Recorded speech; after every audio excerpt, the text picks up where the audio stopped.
972-562-0101 or visit our website at www.newberryvision.com. Symmetry Sports Construction is a proud sponsor of the Melissa Cardinals. At Symmetry, we are changing the game by building high-performance fields utilizing the most current technology. Our smart field technology lowers field temps, and each field is individually tuned to the requirements of your program's unique metrics. As an exclusive partner in Texas, AstroTurf is the #1 choice of high school football programs in America. Symmetry, building to a higher standard.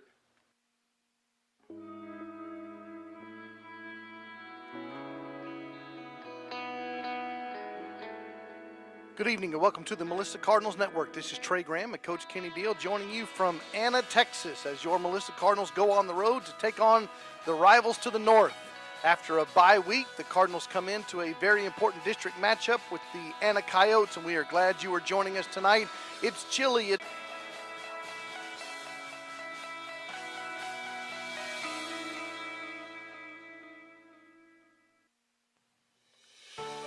To compete at the highest level, you need reliable teammates to share the load, strong leadership, and unquestionable character. It's true in athletics, and it's true with financial services. At Independent Bank, we understand success on the field is a result of unseen hours of hard work and preparation long before the first whistle. Visit any of our branches and you'll find local bankers invested in the community, committed to building strong business partnerships and helping families reach their financial goals. Independent Bank is proud to be a part of Melissa Student Athletics. Go Cardinals! Member FDIC, Equal Housing Lender. This is Reed Greer, Mayor of Melissa, Texas. You're listening to the Melissa Cardinals Network. Go Cardinals! Good evening from Anna, Texas. Welcome to the Melissa Cardinals Network. This is Trey Graham and Coach Kenny Deal joining you from Anna Coyote Stadium as your Melissa Cardinals go on the road for a very important district matchup coming off a bye week a week ago and a huge victory over the Argyle Eagles 2 weeks ago. Your Melissa Cardinals come into this game against the Purple People, the rivals to the north, and we are glad you are joining us tonight. As we mentioned a moment ago in the pregame show, it's a little bit chilly. It's football weather, and we're glad you're here. Coach Deal, welcome back to the Coyote world. Yes, sir. We are over here in Anna, Texas, sitting outside tonight in the elements amongst the Cardinal fans, which is pretty cool to be sitting up here amongst the Cardinal fans. And so looking forward to a great night. As you said, it's pretty crisp, right about 60 degrees. That's what typically be a kickoff with a decent breeze tonight, Trey. We'll see how that really affects gameplay. I think it is. Last time I checked, it was 18 miles per hour wind, and when we were down on the field a few minutes ago for the pregame warm-ups, it was definitely affecting the punting game and the kickoff game. So the wind will be a factor in tonight's ball game, and we are glad you are joining us tonight. Some of you are listening on the Mixlr app. Some of you are listening on the Melissa ISD website. Some of you are watching on YouTube, and you're looking at a logo on our YouTube screen right now. All of our technical crew are getting everything fixed up, getting the cameras all finalized. As Coach Deal told you, we are outside in the top row of the bleachers on the visitor side here, which is cool because we get to sit amongst all the Cardinal fans, but it does make technology interesting when you're running electric cords all over bleachers and taping those electric extension cords all over the place, and so it makes the technology a little bit challenging, and we appreciate your patience tonight. We're going to get that camera up and running here in just a few minutes. As I said, the Cardinals are coming in off a bye week last week, but 2 weeks ago it was a huge victory over the Argyle Eagles.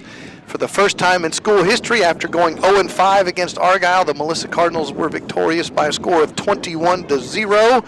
And Coach, we don't need to spend much time on it because it's over and it doesn't matter, and we may play Argyle again and all that stuff, but I know you need to brag for a couple minutes, so go ahead. Over the Argyle game? Yeah. Oh, just what a tremendous night that was, Trey, for that to be at home. Just a great experience. This is talk fans real fast. For the fans, I thought they were heavily engaged throughout the entire game.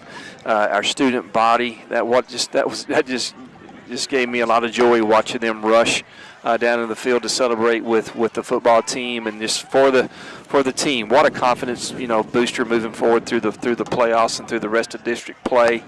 That was a team that we just simply have not had success against, and we played them close maybe twice to the first half, and then never a close score at the end of the game. And so with them being ranked number 1 in the state, defending state champion, all the streaks that we saw that they've had, and just what a great game the defense played that night. Just very, very gritty, just would not break. So shut them out for the first time since 2005 or 2006. Just what a great night for the Cardinal program. And with that, Trey, just the amount of media attention that we've gotten, the positive press, and that our kids got, and that's really increased the scouts and everybody just really truly kind of focusing in on Melissa, on some of these younger kids that are sophomores and juniors. So just a real positive effect by winning a high-profile game in district. It was a great night. I called it during the football broadcast as well as during the Cardinal Scoreboard Show, our Monday night program from the Dugout Sports Grill. I called it the biggest regular season win in school history. It's never going to be the biggest win in school history unless you're talking about a state championship. But I call it the biggest regular season win. And I asked Coach Nally during the Cardinal Scoreboard Show, was it the biggest win of his coaching career? And he said yes. Okay. So that was we've seen a lot of good wins, Trey, in winning. Basically opening up Allen Stadium and beating Salina for the first time. That was very cool. That was a good away game again. And then, but by far, that was our biggest and best home win. And you said a district win. But you got to follow that up by winning district. Yes, sir. You can't waste that great night. The Melissa Cardinals have won a state championship one time in their history, 2011. In fact, we're going to honor that team, a 10-year anniversary in a couple of weeks. We'll keep the fans all updated about that. But also in 2011 was the only district championship in football. And so I said it in a number of different forums on the Melissa Cardinals Network that the Cardinals team this year now, they're in the driver's seat. Correct. But it ain't over yet. No, sir. You got to go win some more district games, including tonight's game. So we mentioned last week the Cardinals had a bye week. Remember, there are 7 teams in our district, so there's 3 games per week in district. That involves obviously 6 teams, so 1 team is a bye week every week during the district season. Ours was last Friday. So the Argyle Eagles came off a loss, first time in 60 regular season games, 20 games overall, all those streaks. And they had to go on the field off of a loss. And who did they play? They played these Anna Coyotes. And the Eagles won last week, and we'll give you some scores from last week's games. But the Argyle Eagles and my sons and I, we listened to a little bit of their broadcast last week. And it was interesting, and these are guys we know and we like them. They're nice guys and all that, but they're the Argyle fans, of course, like we're Melissa fans. And a lot of their comments were, got to get back on track and got to get, refocused, and the same stuff we would have said if we were in their shoes. Correct. But that's the kind of stuff they were saying last week in the Anna game. Just so you know. But the Argyle Eagles did play these Anna Coyotes last week. The score in Argyle was 42-21 over the Coyotes. So Melissa's coming into this game, this district matchup here in Coyote Stadium. They are, the Coyotes are coming off a loss a week ago. The Melissa Cardinals, again, are coming off a bye week a week ago. And the Argyle Eagles were back in action last night to take on our poor friends from Carrollton Ranchview. Do you know the score? I do. 77-7.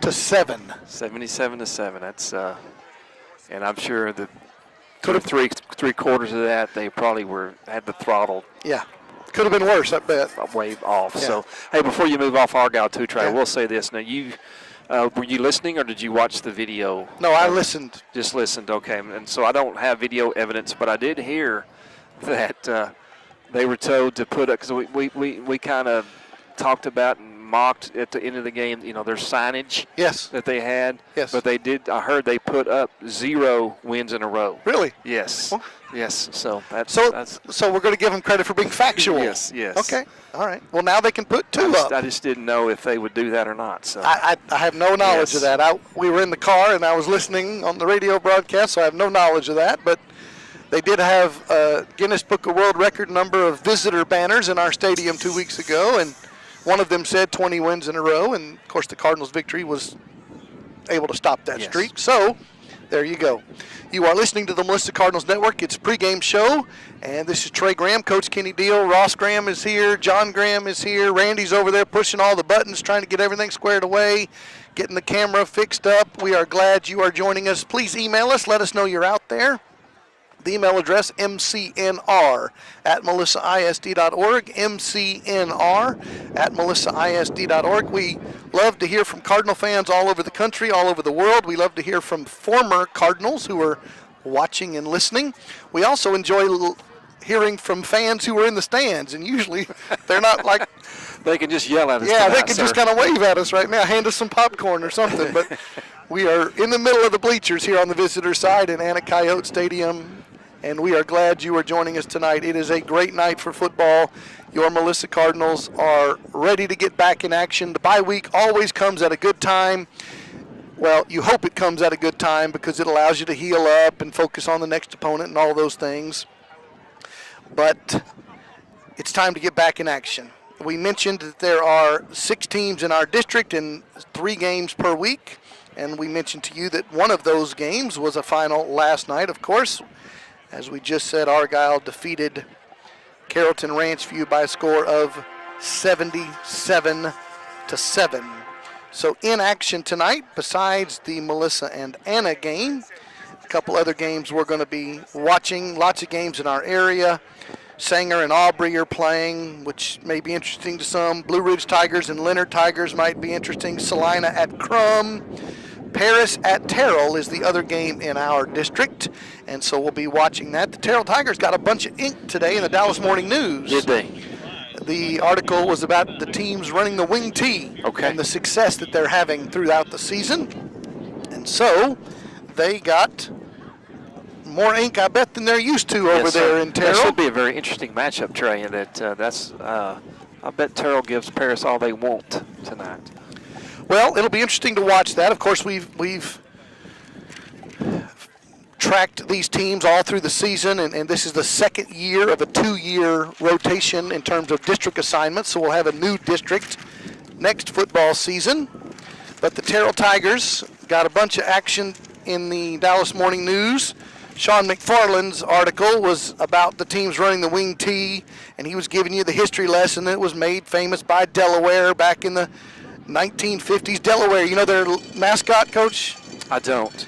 If my memory's right, they are still the Blue Hens. The Blue Hens. That's a fierce sounding mascot, isn't it? I guess it's better than everybody else in the world who are the Tigers, so that's a good thing. But yes, Delaware made it famous, but they were talking about the coaches at Terrell and Coach Sedbury, Marvin Sedbury Jr. over there, and different teams, Frisco High School, etc., that were running the wing T offense, and they were contrasting the fact that a lot of people are like our Cardinals, and it's a run second, pass first, spread offense team, whereas wing T is very much a run offense. So that's some of the action going on in our district tonight. We mentioned the bye week a week ago that the Cardinals were off. We mentioned that these Anna Coyotes lost to Argyle by that score of 42-21. Last week, Gunner defeated Leonard 55-12. Bonham keeps winning by basketball scores. They defeated Winsboro 51-49. Pottsboro over Commerce 65-28 in our district. Those poor Ranchview Wolves, boy, they just get beat down every week. They're 0-8 now. 62-28, they lost to the Paris Wildcats a week ago. So coming into tonight's action in the district, Kaufman is 7-0, 3-0 in the district. Melissa's 4-2, 2-0. Argyle, after the win last night, 6-1, 2-1 in the district. Terrell's 4-2, 1-1. Anna 5-2, 1-2. Paris 3-3, 1-2 in the district. Ranchview Wolves 0-7, 0-4 on the year. And if my quick math is accurate, Ranchview in those 0-7 games have been outscored 407 to 89. It's just me and Duke was talking about that at lunch today, and just don't know how you get up in the morning as a coach just with truly no hope, on turning that program around. So that would be very difficult to stay positive each and every day. We are glad you are joining us as these 4-2 Melissa Cardinals on a 4-game winning streak coming in tonight do take on the 5-2 Anna Coyotes. All-time series between these two teams. They've played each other 11 times. Melissa leads the all-time series 10-1. The Coyotes have defeated the Cardinals in varsity football one time in history. The year was 2010. The score was 9-7. With Wes McQueen, the future All-State, state champion quarterback the very next year. He threw 5 picks that night. Yes, it was a turnover fest for the Cardinals in their one loss ever to the Anna Coyotes. In those 11 games that Melissa leads the all-time series 10-1, the average score is 39-11. Melissa over the Coyotes. So that's a 4-touchdown average victory per game. And so the Cardinals come in tonight with the chance to really make this season a strong one, get another district win tonight, get a 5th win in a row overall. And as you said, there's a lot of press, there's a lot of hype in Melissa among Cardinal fans, but the state rankings are out, and the Melissa Cardinals are getting some love in the state rankings now. AP is officially the Associated Press, who puts out these things, but Dave Campbell's Texas Football is the Texas version of that. Yes, sir. So in Class 4A Division I, Austin LBJ is ranked number 1. The Stephenville Yellow Jackets are number 2. El Campo Ricebirds, number 3. Your Melissa Cardinals, number 4 in the state of Texas, followed by number 5, Argyle Eagles. Number 6, Kilgore. Number 7, Midlothian Heritage. Number 8, Kaufman. Yes, sir. Our district mate that's coming up in a few weeks. Wichita Falls Hershey, number 9. And the Corpus Christi Calallen Wildcats. That's the top 10 rankings this week in Class 4A Division I football. And if you are watching our feed, you know that our YouTube feed is up. And Randy's got all the right buttons pushed over there. And so we are glad you are joining us on the radio side. And those who are joining us on YouTube Live, it's our pregame show. And it is a great night for football. Again, we'd love to hear from you. The email address is mcnr@melissaisd.org, mcnr@melissaisd.org. Tell us where you're listening from. Maybe you're here in the bleachers with us. And if so, come by and say hello. If you are at your living room, on your couch, you're on your boat or your yacht somewhere, we always have fans emailing in from all over Melissa, all over Texas, all over the world. We appreciate that. The email address, mcnr@melissaisd.org. Coach, talk about, well, I was going to give the history lesson. I'm going to let you give the history lesson. 2007 was the first graduating class for Melissa High School in the modern era. Correct. So the high school opened in the year 2003 with only freshmen. Added a grade a year, of course. Sir. So 2007, first graduating seniors. The spring, that's May of 2007. Prior to that, if you were a 9th through 12th grader in Melissa, Texas, you couldn't go to Melissa High School. Could not. You had options. You had options. Talk the story. You could go really anywhere in the state that would take you coming from Melissa, but primarily our kids went to McKinney or to Anna, and the school district bused to Melissa ISD buses. Bus to McKinney and to Anna. And so what would happen if you were a bus rider or a parent, if you wanted to drop your kids off, you'd drop them off what is now the home office, which was our junior high campus back then, and then they would get on their high school bus, and that bus would take them to either Anna or to McKinney. And it was pretty much mixed back then. And then the blessing for Melissa was that McKinney ISD, they were fixing to start the process of building Boyd. Our kids went to McKinney North. They were fixing to build their third high school, and they said, we are no longer going to take your kids. And then, so, Trey, I don't know what we had at that point in time as far as the numbers, whether it was 40 kids or 50 kids in a class. In the senior class? In the senior class or the 8th grade class at that time. But Anna said, well, there is no way we can take all 40 kids. Wow. That would just ruin us. So Melissa was forced to start that high school. We were already in the process, the district was, of building a new junior high building. So that just simply shifted from being the junior high to the high school. And that first freshman class stayed in what is now the 6th grade center on campus. That was our junior high at that point in time. And so that they stayed there. And so it was, it's pretty interesting. And then honestly, the honest truth, that last class that we sent to Anna, they ended up making the playoffs when they were seniors, and then from that point on, their program really nosedived once they no longer had Melissa kids coming over here to Anna. And I mentioned this during the Cardinal Scoreboard Show, which you need to watch on YouTube every Monday night. We broadcast from the Dugout Sports Grill at the Z-Plex. But I was telling Coach Nally that history because, of course, that was before his time. And I told him that at the time, the Anna football coach, not the coach now, at the time, was a member of our church at First Melissa, and told me that was really a damage to his program to lose the Melissa kids coming to play football here at Anna. Yes, sir. And then even, back then it wasn't that particular coach, but I had strong relationships with at least two different coaches here. And like, I never would schedule Anna to play football because most of our kids came here, and I wanted them to feel welcome and not to have that rivalry, and then have them going in as freshmen to play people that they probably would have beaten, and just to get them off to a fresh start. And so we had a lot of communication back then with the coaching staff in Anna, and then we had a lot of kids that left Melissa that were very successful over here in this program. Trey, there was even though we're getting off subject here a little bit, but so there was another time too where it was a short window, maybe only 3 to 4 years, where a large portion of kids also went to Van Alstyne. So we had Melissa, Anna, and Van Alstyne, and all of that was somewhat our girl population. But so then Anna and Van Alstyne were in the same district in both football and basketball.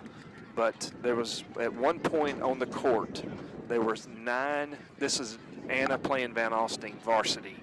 There were 9 Melissa kids on the court at the same time. Wow. Between the two cities. Well, it's interesting, maybe only to us, but I think it's interesting to Cardinal fans who don't know the history. Right, it's great pride, in the Cardinal program. Yeah, and so I think it's worth telling the story, because a lot of Cardinal fans who are newer to the group can't imagine that just 14 years ago was the first graduating class of Melissa High School. In that freshman and sophomore class, when we had freshmen and sophomores, they played a district varsity schedule with just freshmen and sophomores. And then by the time that they hit juniors, we moved up to 2A. And then we went our first year was seniors. That first graduating class, we went 3 rounds deep in the playoffs. Rick Gagrin back then, the coach, and then Yes. Ronnie Williams coming in after that, and then Seth Denton after that. And so just give you a little history lesson of the Melissa Cardinals program.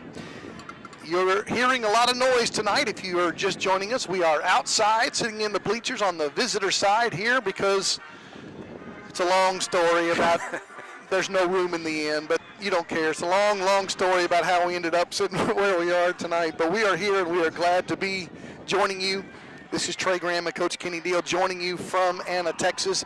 The captains for both teams are on their way out to the center of the field, and the officials tonight are referee Stacy Ashby, umpire David Stefan, head linesman Steve Malugan, line judge Mike Jenkins, and the back judge is Doug Maxwell. And for your Cardinals tonight, the captains are heading to the center of the field. You've got junior linebacker Kayla Botluski, You've got Ryan Johnson. Does that look like that? You've got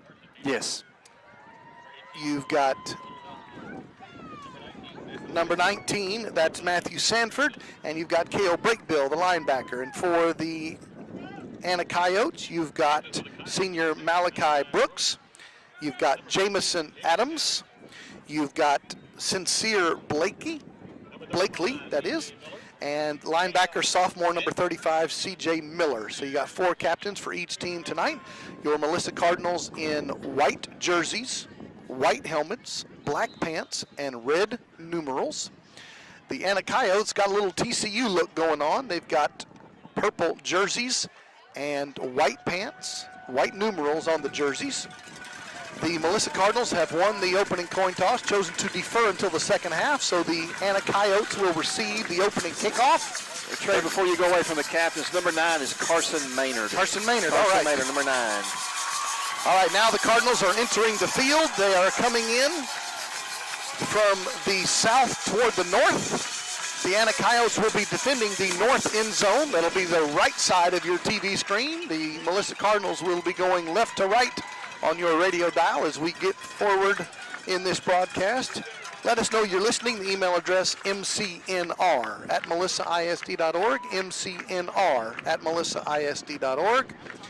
We are glad you are joining us. We are going to give you the starting lineups in just a moment. There's a few changes tonight. There's a few injuries that have required some young men to miss tonight's ball game, so we've got some different starters for you.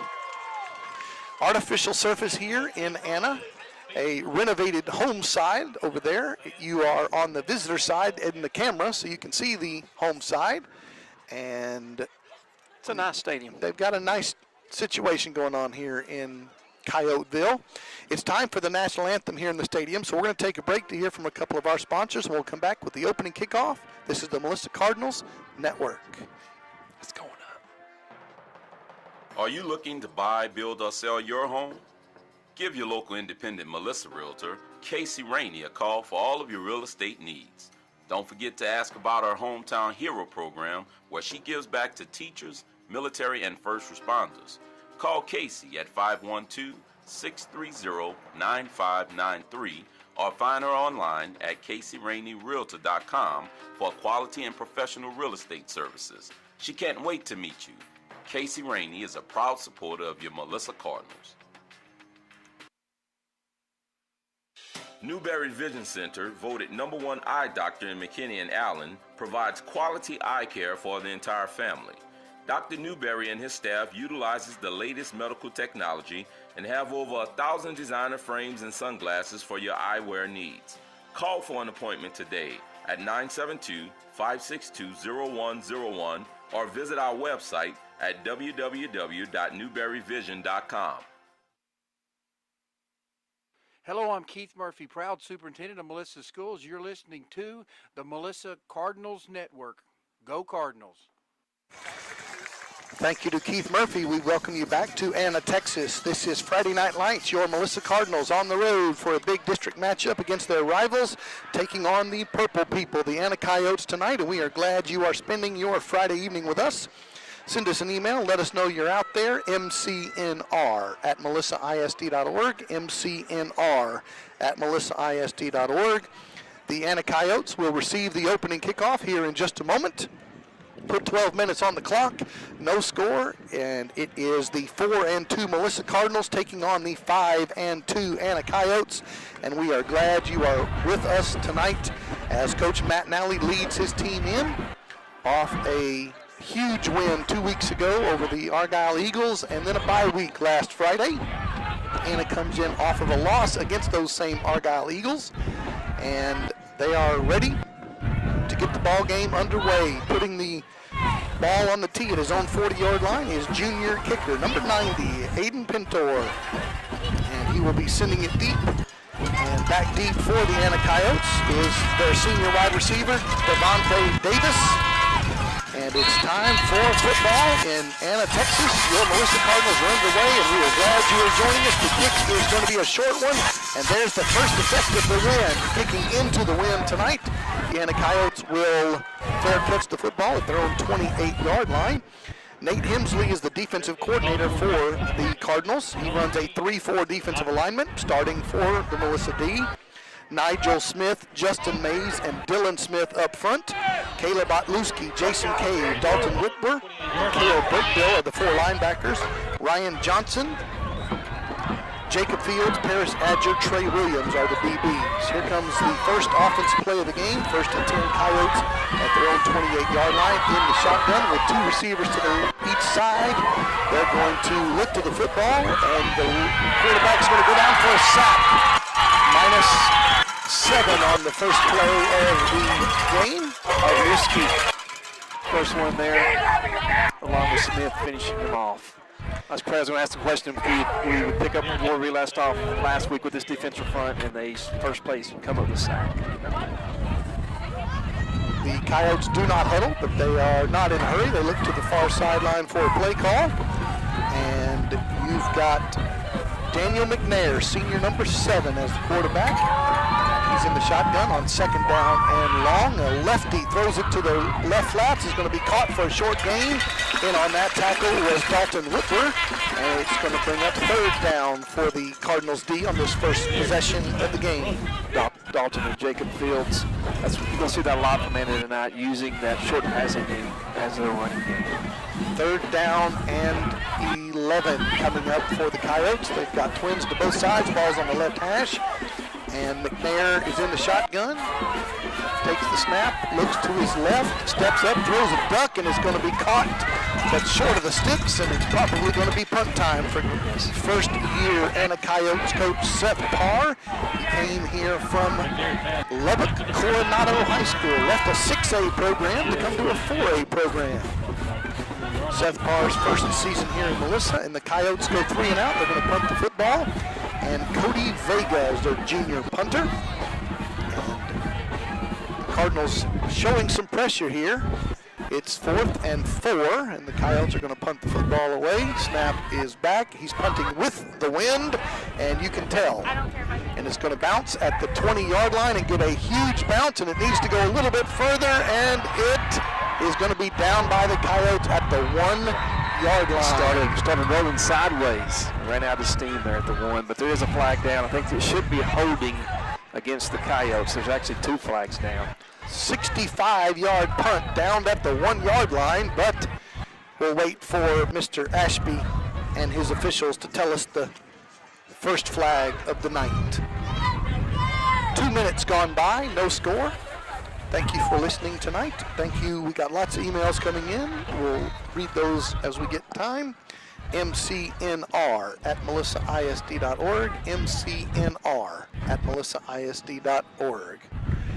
And our first flag of the game is penalties against both teams, so it's offsetting, which is great news for Cardinal fans. That means, well, if it's offsetting,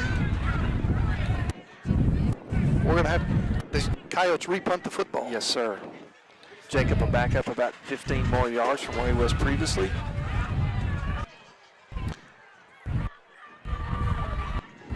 So they're going to spot it at the 34, back at the original line of scrimmage, and the Coyotes are not going to get to enjoy the benefits of a 65-yard punt down at the 1.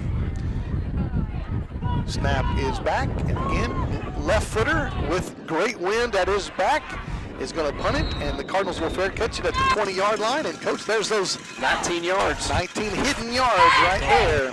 That was Jacob Fields back on the punt return. Now coming out for the Cardinals, the starting offense led by Sam Finnegan, their senior quarterback, and their senior running back, Ashton Mitchell-Johnson. Gunnar Wilson, Bryson Neely, Jacob Cusano, and Matthew Sanford at the receiver spots.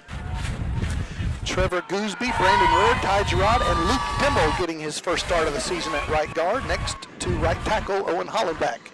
First and 10, Melissa at the 20. Sam's going to throw it to the right flats. Caught by Sanford right near the sticks on the first play of the game. Finnegan came in tonight having thrown for 1,282 yards, 16 touchdowns, and 5 interceptions in the first 6 ball games of the year.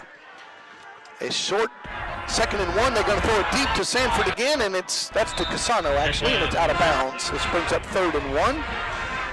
Ashton Mitchell-Johnson, the starting running back, has rushed for 591 yards and 6 touchdowns on the year.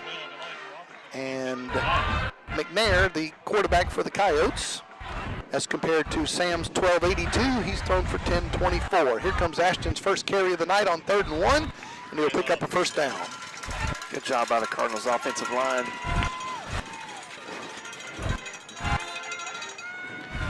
Cardinals have a first down and 10 at their own 33-yard line. Their first possession of the game, no score. And Finnegan has chance to look to the left, throws the slant route. It's almost picked off. Good job breaking on the ball there by one of the coolest names of the night, Coach, Bonaventure Chinunga. Okay, that is cool.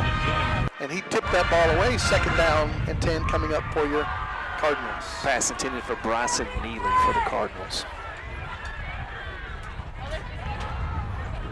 Here comes 2nd down and 10. Throw it out to the right side. Tipped and dropped. It's going to bring up 3rd and 10. That was intended for Carson Maynard. Carson Maynard, number 9. See if Cardinals can pick up this 3rd and 10. Coyotes went 3 and out on their first possession. That was a, I don't know if we moved that ball up there or the referee. We tried to gain an extra 3 yards there, scooting up. So that was 10 from the Cardinals' 33-yard line. Cardinals got 1 first down, trying to get another. Deep post route is going to be just beyond the grab of the Cardinals, and they couldn't bring it in, and now they're going to punt. They got 1. It's really 1 step is all Casano needed to haul that in. First couple of series, I'm sure it would take Sam a little bit to adjust to the wind.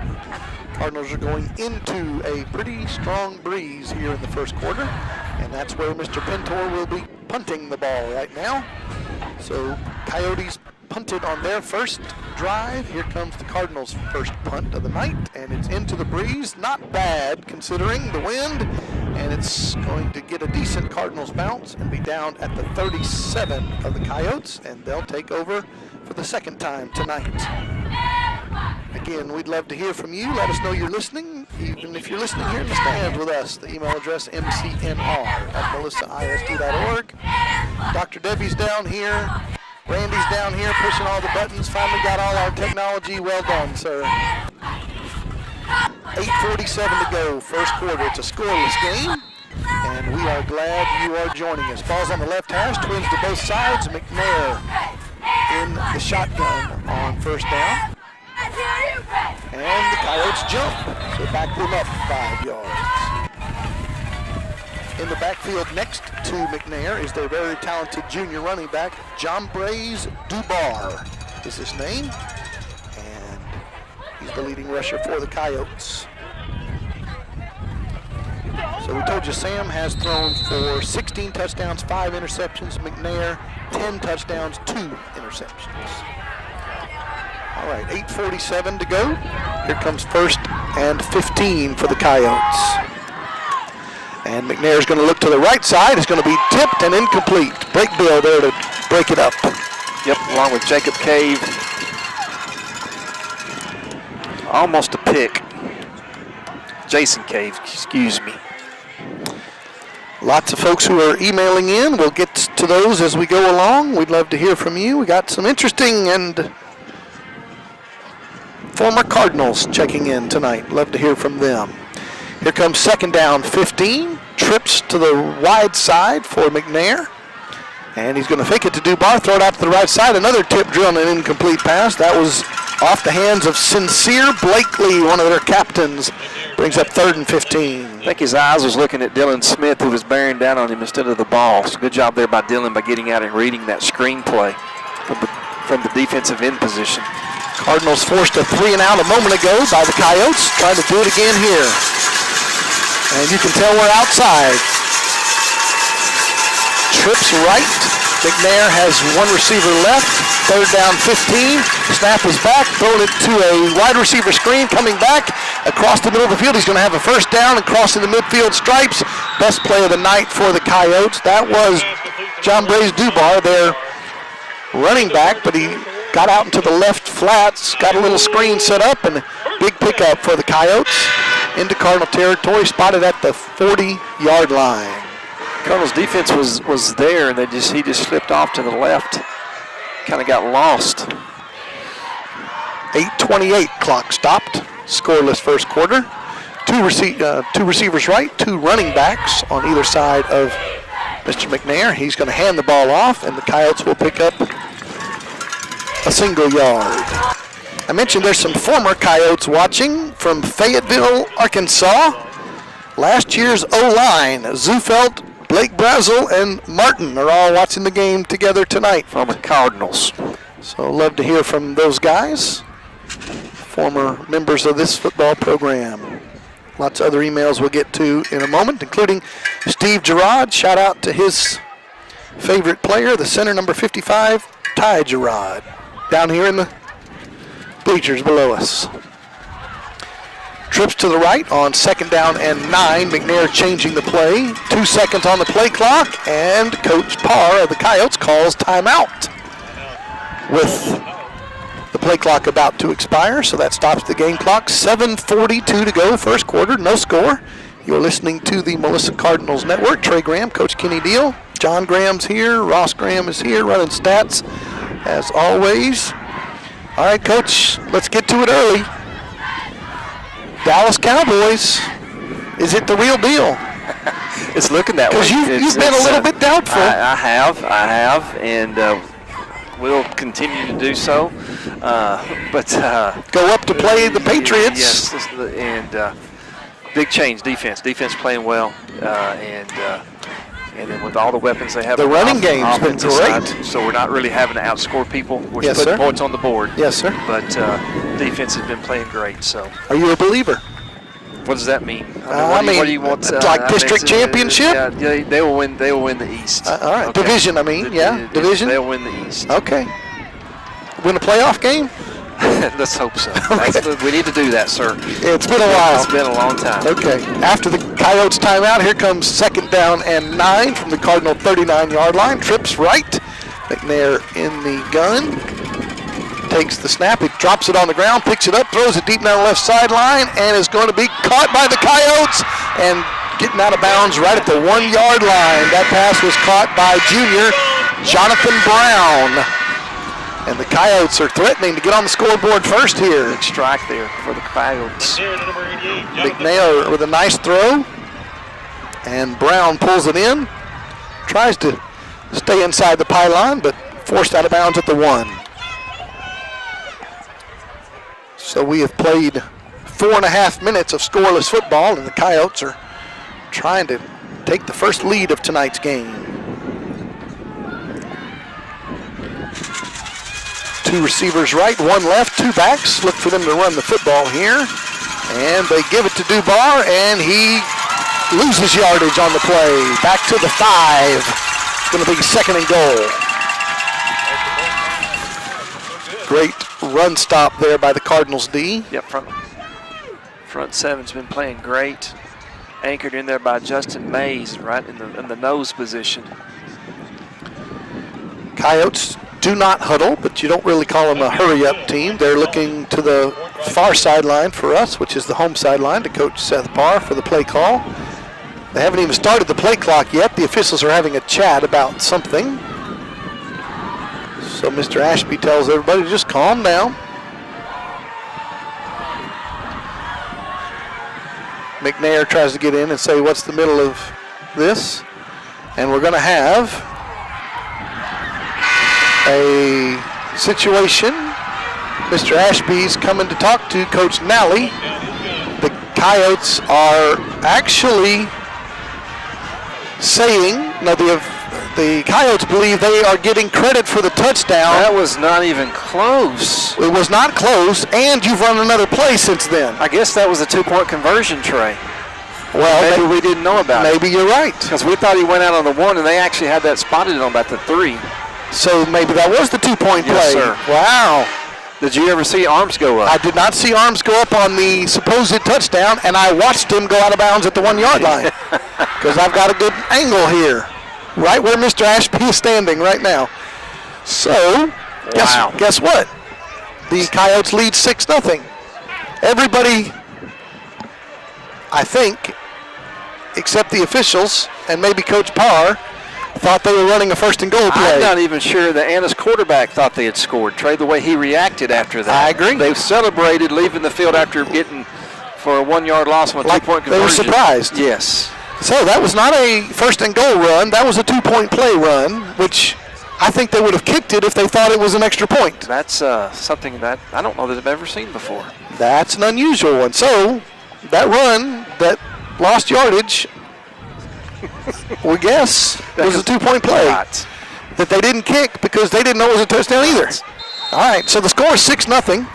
The Coyotes lead with 7:25 to go in the first quarter, and Mysteryville continues. So the Coyotes will kick off with the wind, and the Cardinals will fair catch it. And they're going to start on offense down by 6 points. Coach, we mentioned that a lot of media attention's coming to the Cardinals, justifiably so, ranked in the top 5 in the state of Texas. One of the Cardinal players, as they play the Coyotes tonight, one of the Cardinal players getting some media attention is the Cardinals' senior kicker, Anna Blankenship. Okay. Got some press in the Dallas Morning News. It was an article about other young lady kickers around the Metroplex. And I tell you that because Bella Blankenship is her sister, watching from Arkadelphia, Arkansas tonight. So thank you, Bella. ETBU. No. Wichita Baptist. Yes. And there's a pass out to the right side from Finnegan to Casano. It's going to be a short gain on first down. Bring up second down for your Cardinals. So Bella Blankenship at Wichita Baptist, home of Cliff Harris, NFL Hall of Famer.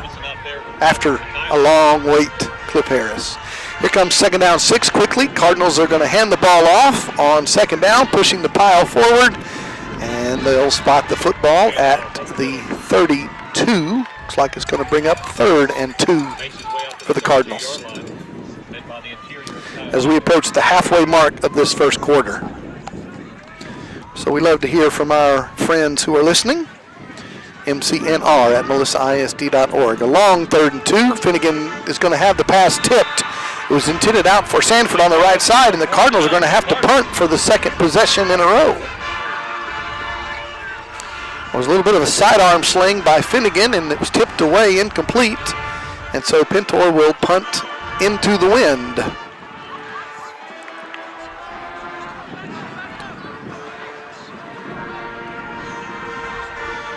Tough 3 and out there for the Cardinals. Especially after that weird touchdown question mark. Pintor's snap is a good one. Gets the punt away into the winds. Not bad. And this one takes a coyote roll. The Cardinals need to hurry up and down it, and they will, right near the big the big coyote head logo at the midfield stripe. Defense needs to make a statement on this series right here, Trey, either with a turnover or force them to be 3 and out and really flip this field position.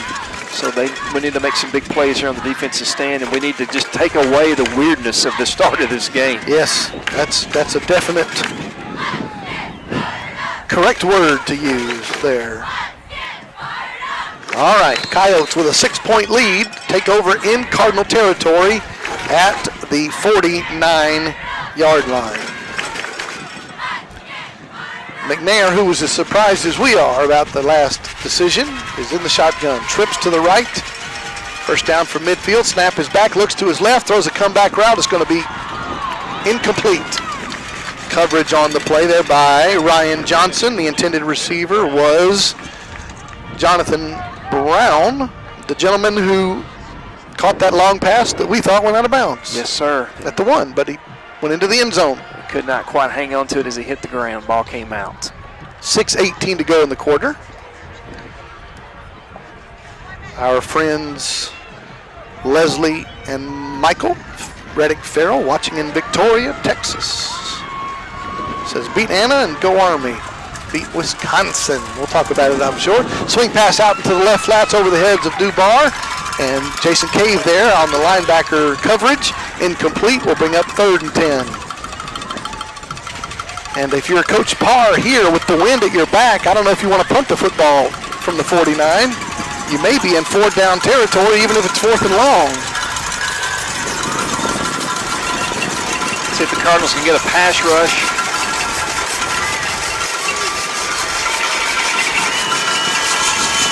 All right. Trips right on 3rd and 10. McNair in the shotgun. Snap is back. The lefty looks to his left. Same play, deep down the left sideline to Brown. He goes up and catches it again, and this one he is officially going to go into the end zone, and he's going to be called for taunting when he does so. There's a flag on the goal line as he high-stepped it in from the 5-yard line.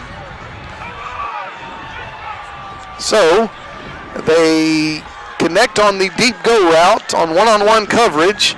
He catches it at the 10, begins to high step at about the 7, and they throw a flag right there on the goal line.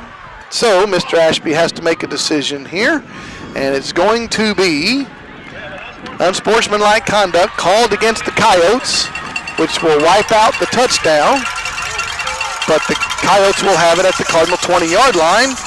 And they've still got a matchup problem with Jonathan Brown at the receiver spot. Yes, sir. The Coyotes have definitely found something.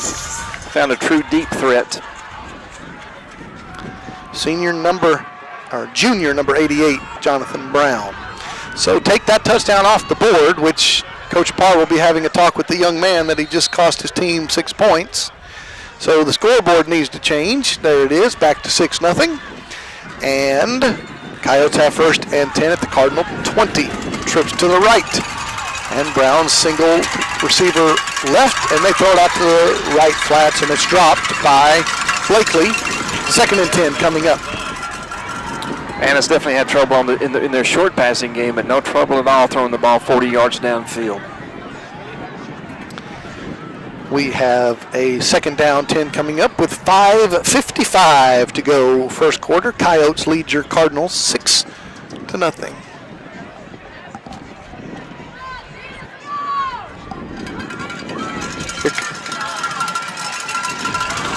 Second down 10 Coyotes from the Cardinal 20. Flag on the play, and the Coyotes will be called for an illegal procedure penalty, which will back them up 5 more yards.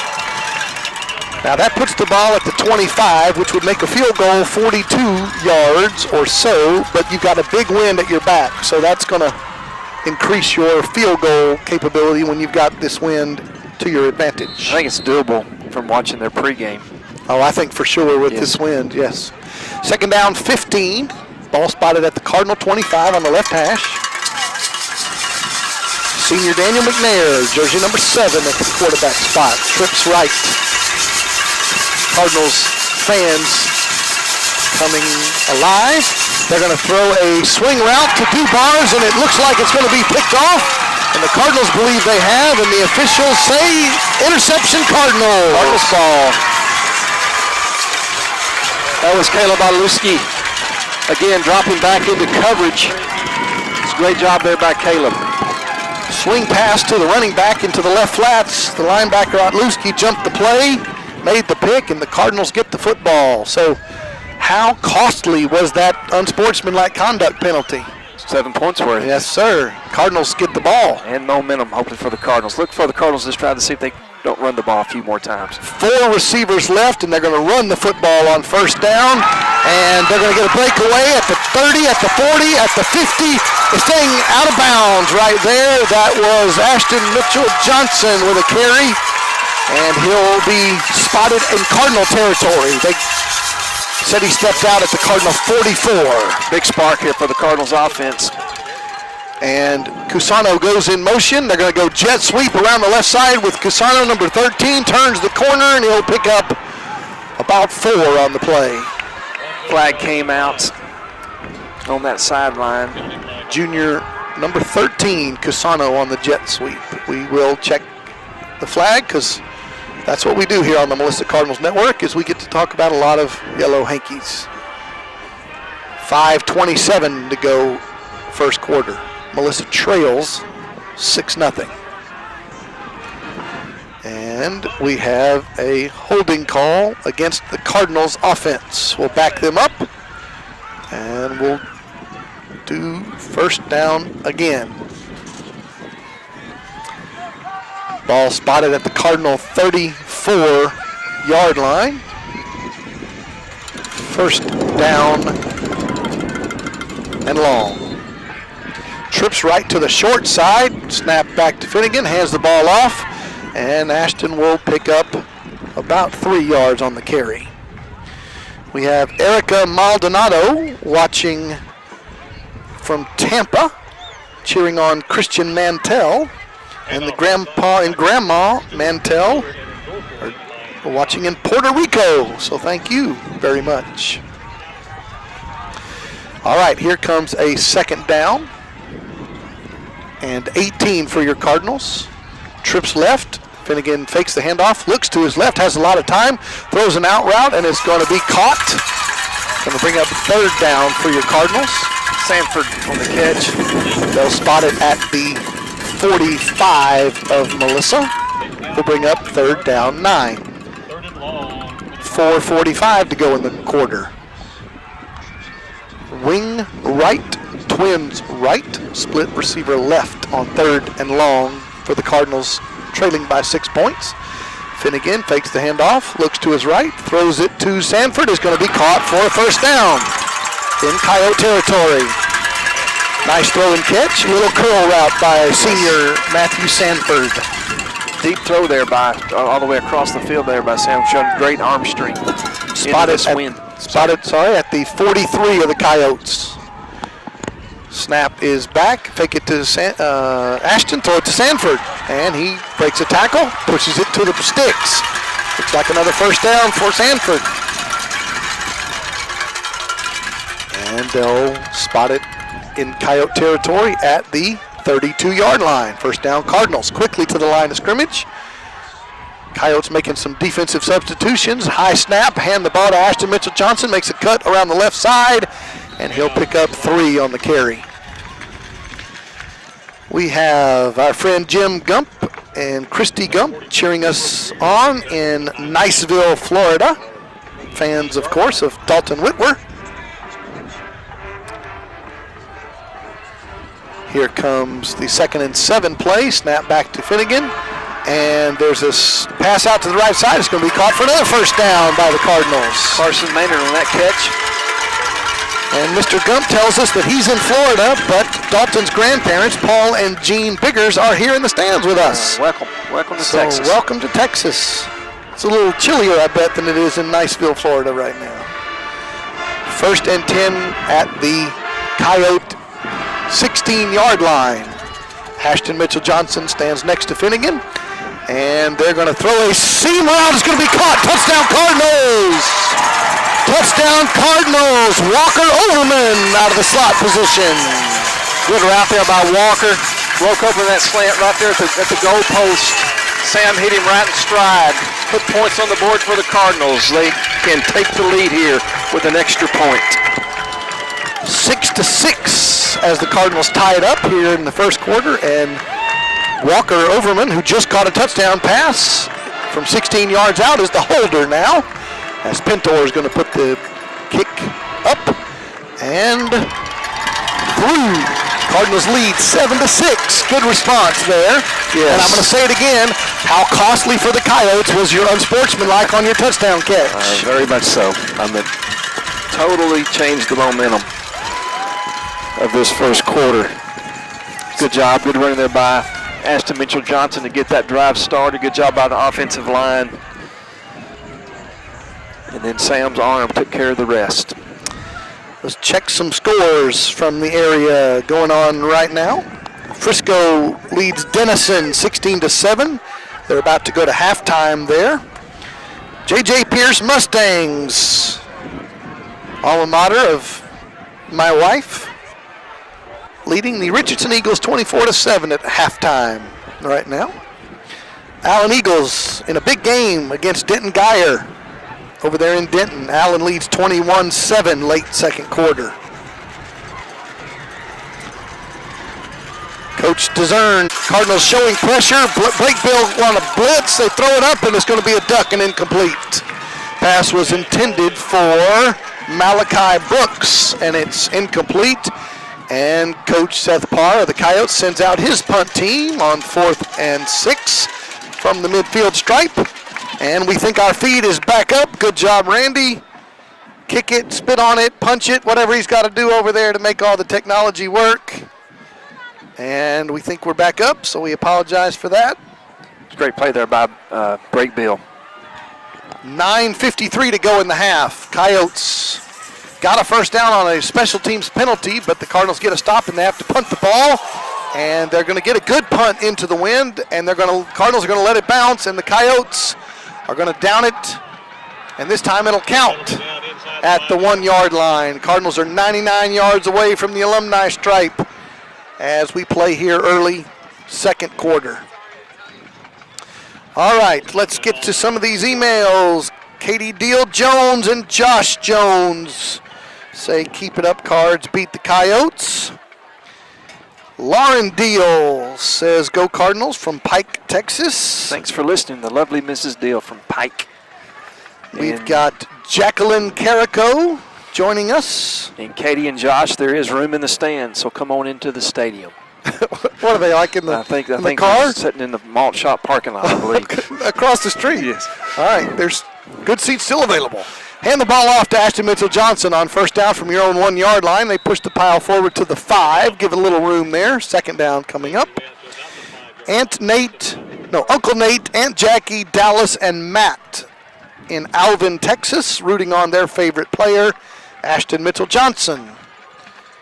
Here comes second down and 7 for the Cardinals. Finnegan in the shotgun, flag down, throws it out of the right side, caught for a first down.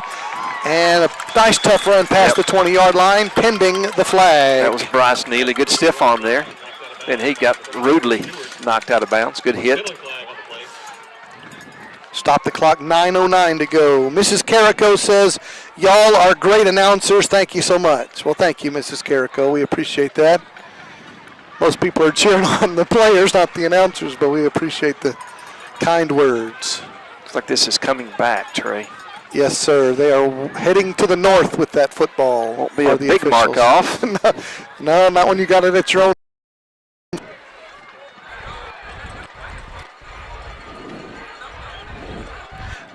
And, you know, since we have a break in the action here, one of the strategies is if you got it at your own 1 yard line, what you do is you get up there and you just try to jump them, make them jump off sides. You do the hard count. And if you take a delay a game, it backs you up a foot.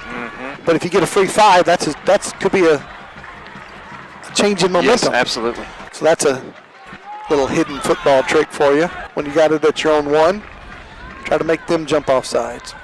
So it was a half the distance penalty, but it's going to bring up second down and 9 and eliminate that first down catch.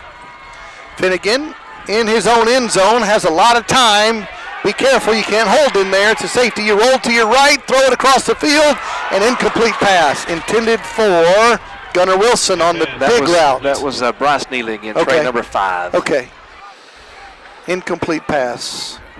Tough pass there by Sam on the run to his right and kind of threw back a little bit to his left to a receiver going across the field and just missed him.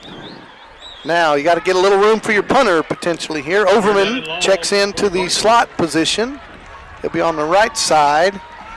3rd and 9 from your own 2.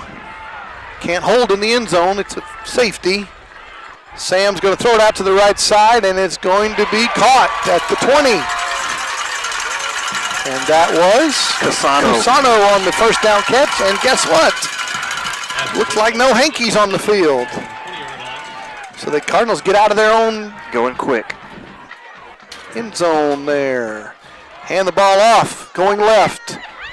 Tough run by Ashton Mitchell-Johnson. He picks up about 4 on the play. 8.5 minutes to go first half. Cardinals lead in a low-scoring affair, 14-6. And no huddle. Gunnar Wilson's left, receivers left, 2 right.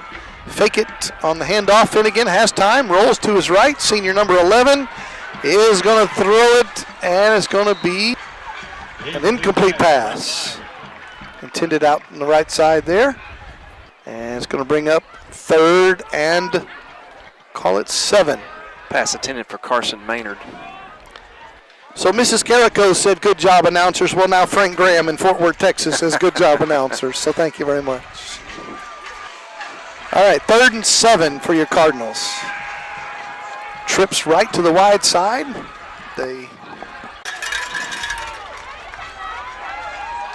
Nathan checks in for Ashton. There's all kinds of deals. Now Chelsea Deals checking in, saying go Cardinals. And we have a Coyote timeout with 7:22 to go in the first half. Melissa leads 14-6. You are listening to the Melissa Cardinals Network. Hey Cardinal fans, Red and Concrete is proud to support such an amazing community and be a part of the growth we've seen over the years. If you're looking for a commercial concrete contractor, then look no further. Red and Concrete is here for the job. We specialize in paving, tilt wall building, shopping centers, and decoratingconcrete.com for more information, or call us at 972-6100. That's 972-547-6100. Let's go, Cardinals! Hello, this is Congressman Pete Sessions, and a big hello to the Melissa Cardinal Network. Go Cardinals! Thank you to Congressman Pete Sessions. We welcome you back to Anna, Texas after the Coyotes timeout. Melissa Cardinals going right to left on your radio dial have a 1st and 10 at the Coyote 47-yard line. They lead 14-6. Sam Finnegan in the shotgun and takes the snap, takes the handoff, throws it quickly to Sanford over the left side. He drops it, and it's going to be a recovery of his own fumble, and he'll pick up about 4 yards. Matt trying to make a move there, lost the ball. That is Matt's 6th reception tonight on 7 targets. Very busy, active. You looking on the paper of Ross Graham Yes, over sir. there? Okay, here comes Finnegan with a handoff on 2nd and 6, and Ashton will gain a single yard. Well, we'll call it 3rd and 4 right now. Yeah, pretty good push that time by the offensive line. We're approaching the halfway mark of the 2nd quarter. It's a chilly night here in Anna, Texas. Wilson is your wing left. You got twins left to the wide side. Finnegan with the snap and hands it to Ashton, who's going to push the pile. 1st down inside the 30-yard line. Tough run to the 27, gain of 13. Yes, hit that 2nd level and then broke a tackle. Great job there by Ashton Mitchell-Johnson. Good strength in those legs. Quickly to the line of scrimmage, and they'll give it to him again. Why not? Breaks through the first lane, out to the 25, slam down, inside the 20 to the 16. Spot him at the... Good block by Ty Gerard that time, Trey. Put him at the 15-yard line. 1st down Cardinals trying to extend their lead here. Give it to Adajokin, who pushes it over the right side. Gain of 2 on the carry. Sophomore number 21. Clock rolling, 5:40 to go in the half. Cardinals threatening. Adajokin is next to Finnegan in the backfield. And they'll fake it to Nate, throw it into the flats to Gunnar Wilson on the little H-back flat route, and he'll take it inside the 10-yard line. Yep. Email address, mcnr@melissaisd.org, mcnr@melissaisd.org. Always love to hear from you. Even if you're sitting in the stands below us here, let us know you're watching or listening. We have a timeout on the field. Cardinals calling this one with 5:24 to go until the end of the first half. So we can talk a little college football, Coach. Game of the week, of course. Army Black Knights going to Wisconsin to take on the Badgers. So, beyond that, there are other couple football games going on in college football. Alabama at Mississippi State. That would be the same Alabama that lost to the Aggies, which means I needed to ask you a question. I'm glad that reminded me. You mentioned in the pregame show how exciting it was for Cardinal fans to rush the field after the victory over Argyle, even though the PA announcer that apparently nobody listens to said, please don't rush the field. Did it cost Melissa ISD $100,000 for the Cardinal fans to rush the field because the Aggie fans have to pay $100,000? It did not. That's good news. Did not cost that. The Aggies are $100,000 lighter in the wallet. I'm sure a booster took care of that. Yeah, I bet that was a happy check they could write. Yes. Big win for the Aggies last week over the Nick Saban Roll Tide. All right, here comes 3rd down and 3, and they're going to hand the ball to Ashton Mitchell-Johnson after the timeout, and he'll be stopped at the 6, and it's going to be 4th and 1, it appears. Cardinals base offense staying out on the field. Field goal will be a chip shot, but the Cardinals staying right there on 4th and 1, trying to get the Coyotes to jump, and they do, but they get back. No contact, and they didn't snap the ball. So, play clock rolling at 16. Neely in motion. Here comes 4th and 1. Snap is back. Finnegan rolls to his left, throws it to Neely. Touchdown, Cardinals! Carson Maynard. Is that who it was? Yes, sir. Okay, sorry. Nope, I take that back. That's Bryce Neely. Thank Number you. 5, All Bryce right. Neely. All right. And he just got penalized in the end zone. He pointed after he caught the ball. All right. So he was in the end zone, so is that still a touchdown? I believe yes. If it's in the end zone, it counts as a touchdown, and then you enforce it on the kickoff. If you're the Anna Coyotes and you celebrate outside the end zone, you don't get credit for going into the end zone. So Mr. Ashby, the referee, is going to tell us it was a unsportsmanlike conduct against the Cardinals. Touchdown counts, and they'll enforce the personal foul on the kickoff. So that touchdown does count. It's better to do your unsportsmanlike in the end zone instead of before the end zone. Cardinals lead 20-6. Here comes Pintor for the 3rd PAT of the night. Snap is back, kick is up, and it is good. Cardinals lead the Coyotes 21-6. Nice 99-yard drive there, Yes, Trey. sir. Yes, sir. Touchdown Cardinals. Bryson Neely with the 4th down reception for a score. Which lets us go back to college football schedule, because I got off track there, wondering if Cardinal fans had to write the big check that the Aggie fans did after that big, huge win. They did not. And, Coach, there was another game last Saturday. And we've got a quarterback controversy. Boomer Sooner. Kirk Jack hasn't checked in yet, but Boomer Sooner with the big win over the Orange people, a comeback win. Texas OU. OU with the win. True freshman Caleb Williams for the Sooners. True freshman. Which means he was in high school last year. Correct. His high school didn't play football last year due to COVID. No kidding. So he played football as a junior in high school, and then he plays football at the Cotton Bowl in the Texas OU game. Yep. First play, he took it to the house on 4th and 1. So that was kind of started a little bit of the momentum shift in that game. Tough win, tough loss, I guess, for you guys. Big win for the Sooners, but that's created the.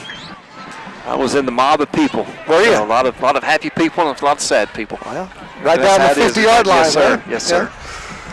So, unfortunately for you Orange Bloods, but it was an exciting game for us. It was. I mean, Who were I'm watching. sure watching. Back-to-back years. All right. Normally you kick off from your own 40 in Texas high school football, but after that 15-yard penalty, the Cardinals will kick off from their own 25-yard line. Pintor's got the ball in the tee. Cardinals lead 21-6. And it's going to be a deep kick with the wind over the head of the receiver, and it's going to go into the end zone. Touchback. The Coyotes will take it at their 25-yard line. Love it. Good, smart move there. All right, we still got to finish up the college football scoreboard because I keep getting off track. TCU at Oklahoma. So the Sooners, who will not yet announce who their starting quarterback is going to be, Spencer Rattler, the preseason Heisman beater, Mr. Williams. TCU at Norman on Saturday. BYU at Baylor. Oklahoma State at the Longhorns. Texas Tech at Kansas. Oklahoma State again at the Aggies. I'm sorry, at Texas. Aggies at Missouri. All right, here comes McNair, throws it to the left side, complete for a positive gain for the Coyotes, out past the 30-yard line. We have in college football, we got Purdue at Iowa, Kentucky at Georgia, Florida at LSU. Coach O's on the hot seat, they say down there. That's weird. Mainly because they're paying him so much money. Ole Miss at Tennessee, Michigan State at Indiana. Lots of games around the area, but of course, Army at Wisconsin, 7 p.m. Central on the Big Ten Network. After the 8-yard gain, Coyotes have it. 2nd down and 2. They throw it out to the left side again, complete, and looks like the Coyotes are going to pick up a first down as they push it out to their own 40-yard line. 4 minutes to go in the half. Statman Ross Graham says Melissa's first 2 drives resulted in punts. The last 3 drives have resulted in touchdown passes from Finnegan. Cardinals lead 21-6. Coyotes have first down and 10, they've thrown 41. They're going to hand the ball off out of the shotgun and pick up 4 on the carry. Justin Mays at the bottom of that pile. Dubar with the carry, bangs his way forward to the 45-yard line. Email address mcnr@melissaisd.org.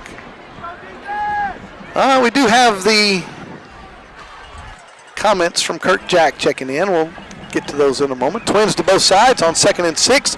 Throw it out to the left side. Brown's going to catch it and go nowhere. Wow, they're going to give him a good spot, though. They're going to give him a 3-yard gain. Ryan Johnson on the coverage and the tackle. Coach Nate Hemsley trying to square up his defense here. 3rd and 3. Cardinals would love to get the ball back before the half. It's going to be a short pass, you would think. 3rd and 3, Coyotes from their own 48. Twins to both sides. McNair hands the ball off, and the Cardinals D can't get the stop. First down, Coyotes. Gained 4 does Dubar on 3rd and 3. Finally taken down at the 48, but Nutt's going to pick up another. Kirk Jack says he's in Norman, Oklahoma, giving Coach Riley a pep talk right now. Okay. So go get him, Kurt. can you tell us who's going to start at quarterback? Because nobody else will tell us. First down, Coyotes at the 48 of the Cardinals. McNair, lefty, throws it to the right, and good catch, out of bounds. There's number 82, Sean Steens on the reception. Gain of 6. The Coyotes offensive line's done a pretty decent job of containing the front of Melissa's defense. Dubar's run the handoff, and he's going to push it for a first down. Kyle's putting together a pretty good drive here at the Cardinals 34 right now. Mays and Dylan Smith and Nigel Smith re-enter the game. 2:22 and counting, first half. Clock rolling, Coyotes not in a hurry. Daniel McNair looking to the far sideline for the play call. We approach 2 minutes to go in the half. Cardinals D trying to get a stop here. First and 10, Coyotes at the Cardinal 34-yard line. Trips left. 1 second on the play clock. They snap it. Throw it into the left flats. Caught. And a positive gain. Malachi Brooks on the catch. Takes it to the 29. Gain of 5. And when I say the Coyotes are not in a hurry, it's a minute 35, and they are not hurrying. Surprising. A minute 29 and counting. Here comes 2nd and 5. McNair looks to his right, throws it, and it's going to be a catch made there in traffic by Sean Steens, and he's going to have a first down. Well, Trey Williams ended up with the ball there. They were fighting for it. Referee gave it to Anna. Good coverage there by Trey. What they say is tie goes to the offense, but we have a flag down. So that's a first down catch, but everybody's walking the other way. There was a flag in the backfield. Mr. Ashley's already picked the flag up. So they're going to march the football against the Coyotes. Don't know what that signal was. He didn't speak, didn't give a signal, but Cardinal fans, they went the backwards, so that's good for the Cardinals. 2nd and 15 now for the Coyotes. A minute 19 on the clock. Let's see if the Coyotes get in a hurry here. Cardinal D facing second and long here. McNair straight drop back, has time. Dubars drops it in the middle of the field for a screen pass. And we're going to have 3rd and 15.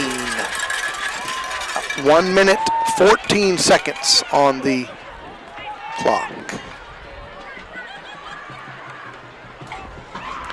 All right, we may have breaking Sooner news here, Coach. We'll talk about it in a moment. Kirk Jacks on the case.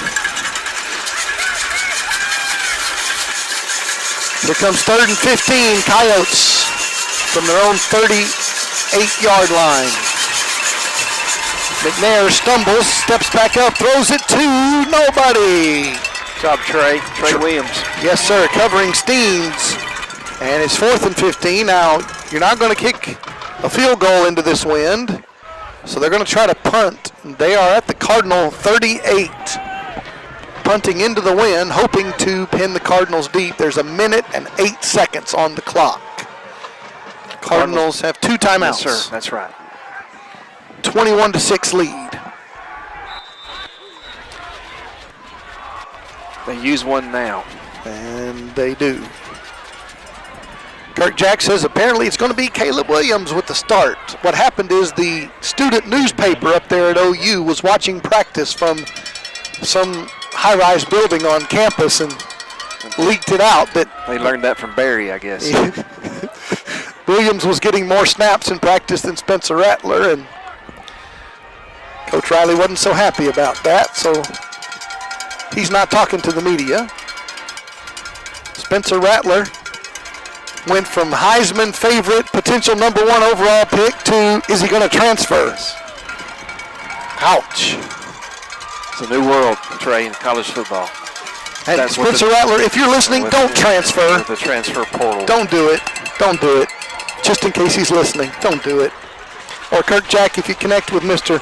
Rattler, don't tell him not to transfer. All right. Cardinals have nobody back deep, Trey. Ball spotted at the Cardinal 38. Coyotes in punt formation. Snap is back, and they do punt it away, and they kick it into the wind, and it goes 18 yards. Cardinals will take over at their own 20. 58 seconds, 2 timeouts. No, 1 timeout now. See what the Cardinals choose to do here in the last minute of the half. I think you work your 2-minute drill. Why not? All right, we have Coach Barry Russell and Jill Russell out there in Midland, Texas. Hello, Coach Russell and Mrs. Coach Russell, watching Junior Coach Russell tonight. Here comes 1st and 10 Cardinals at their own 21. They'll spot it. Finnegan fakes the handoff. Pump fake, now rolls to his right and throws a short pass. Caught and Got out of bounds. get out of bounds. Stop the clock at the 32-yard line and a 1st down. Nice play there. I think that was Sanford across the way. Yes, Spotted sir. at the 33 now, 1st down. Ball's on the right hash, 48 seconds in the half. Finnegan looks to his left, has time. Now is going to throw it away. And it'll stop the clock with 39 seconds in the half. Anna's playing really 3 deep. Prevent defense. But you can't hit something right in the middle of the field and then have plenty of room to run. All right, spot the ball down. 2nd down, 10 coming up for the Cardinals. Shotgun snap. Finnegan looks to his right, throws it, catch, and he's not out of bounds, but you should stop the clock to move the chains. Sanford again. 1st down, Cardinals. 30 seconds in the half. Quickly to the line of scrimmage at the Cardinal 43-yard line. Low snap, Finnegan grabs it, has time, steps up into the pocket, throws it, there's Sanford again for another 1st down to the 30-yard line. Easy pitch and catch for 37 yards. If you're the Coyotes, you ought to cover him. Quickly to the line of scrimmage, saving that 1 timeout. 14 seconds when they snap it. Finnegan fakes the handoff, throws a slant route. Casano can't bring it in. Stops the clock, 9 seconds. You have one timeout, probably 2 plays here. Yep. Might hit Sanford one more time on that sideline and then run Pintor in for the field goal. Let's see. They have time to talk about it, and it takes a timeout. Field goal from here would be 47 yards or so, but you got a strong wind at your back. So we'll see what Coach Nally chooses to do in the final 9 seconds of the half. Cardinals leading 21-6. This is Trey Graham, Coach Kenny Deal, stat man Ross Graham, equipment man John Graham is here. Randy's over there pushing all the buttons. Dr. Debbie's around here. Cardinal fans aplenty as we sit on the visitor bleachers here at Coyote Stadium. The 4-2 Cardinals, coming off a bye week a week ago, 4-2 overall, 4-game winning streak, 2-0 in the district are your Cardinals, taking on the 5-2 Anna Coyotes, 1-2 in district play thus far. Coming off a loss against Argyle a week ago. As we told you earlier, Argyle played last night against the poor Carrollton Ranch View Wolves, who are now 0-7 after they scored 7 points last night. Unfortunately, Argyle scored 77 points last night.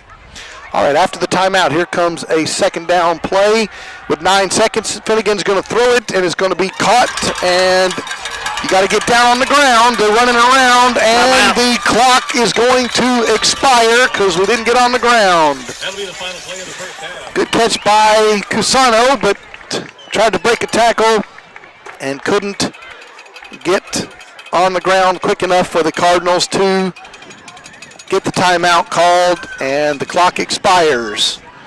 And looks like Coach Russell Jr. is over there doing a little coaching right now. But the half does expire.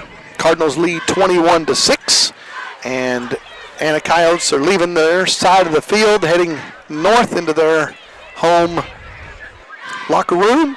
Cardinals huddling up on the field right now. And the Mighty Cardinal Band comes out on the field. And we got emails coming in. Let's see. Christy Golden. Dan DeHoog watching in Melissa, Texas. His son Michael is a tuba player in the halftime show. He's performing their 2021 UIL competition show entitled Flight 2021. Includes One Day I'll Fly Away from the hit movie Moulin Rouge, Mr. Blue Sky by Electric Light Orchestra, Learn to Fly by the Foo Fighters, Thunderstruck by AC/DC, and Fly Away by Lenny Kravitz. Drum Major Autumn Pell, is your band ready?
Band and their halftime performance. They're leaving their performance now as they depart the field. The Coyote Band will be coming out here in just a moment.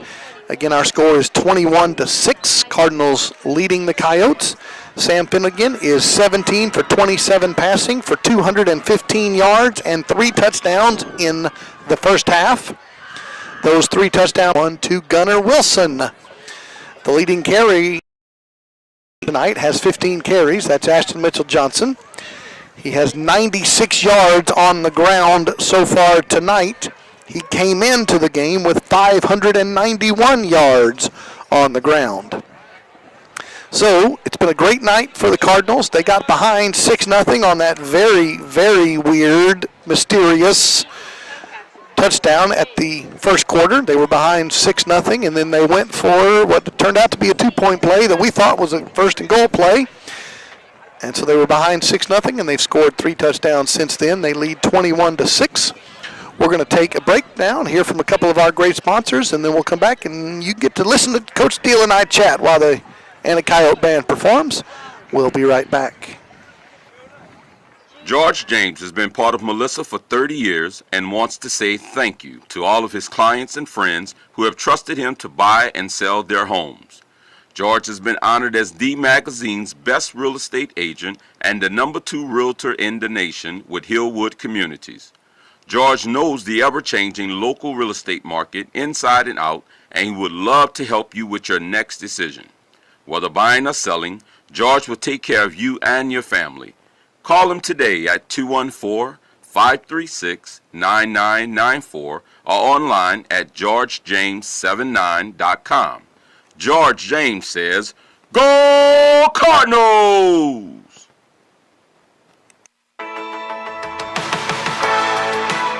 Hey, Melissa Cardinal fans, it's time for you to get off the sideline, get in the game. Are you looking for a place where your kids can be anchored in a life-changing ministry and where you can grow and serve? This Sunday morning, Pastor Trey Graham invites you to join the fantastic congregation of believers at First Melissa.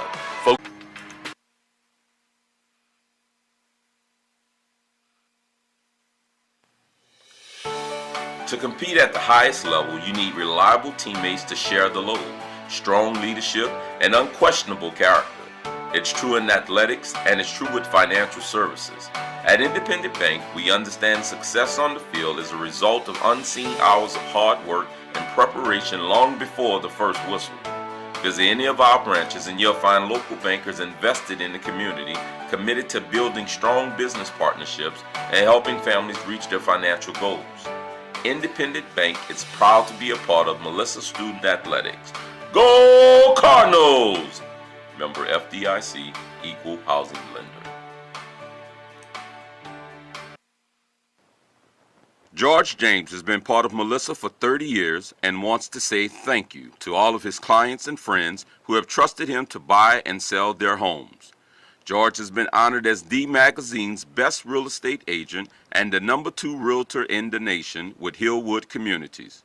George knows the ever-changing local real estate market inside and out, and he would love to help you with your next decision.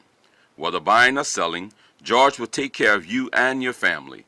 Call him today at 214-536-9994 or online at georgejames79.com.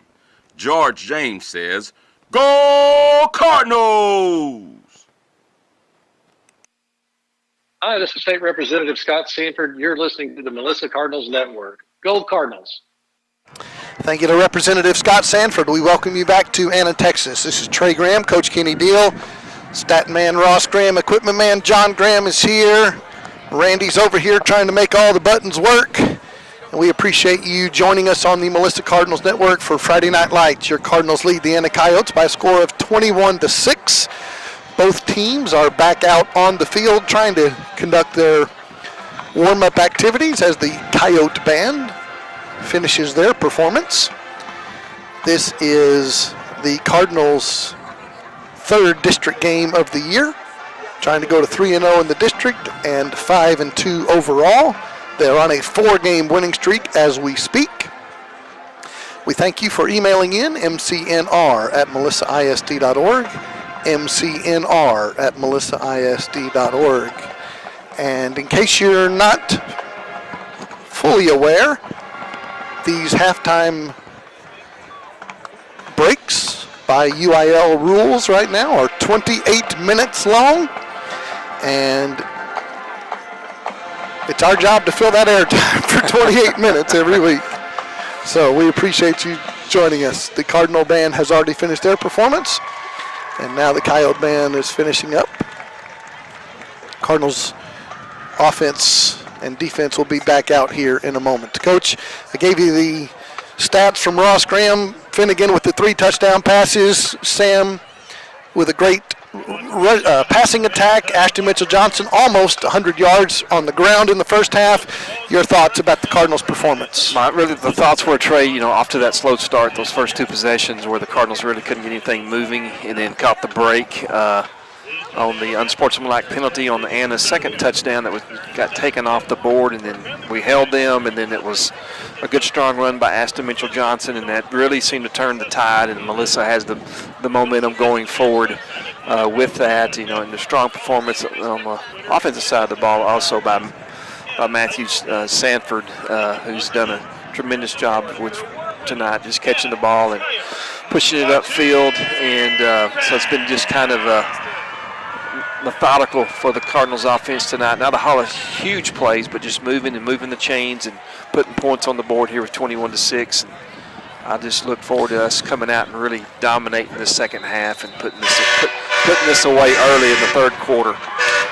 The Coyotes enter the field through their inflatable tunnel with the loud air horn over there. I'm sure you can hear. Coach, we talked about the Cowboys, and you're predicting a division championship for the Cowboys, NFC East.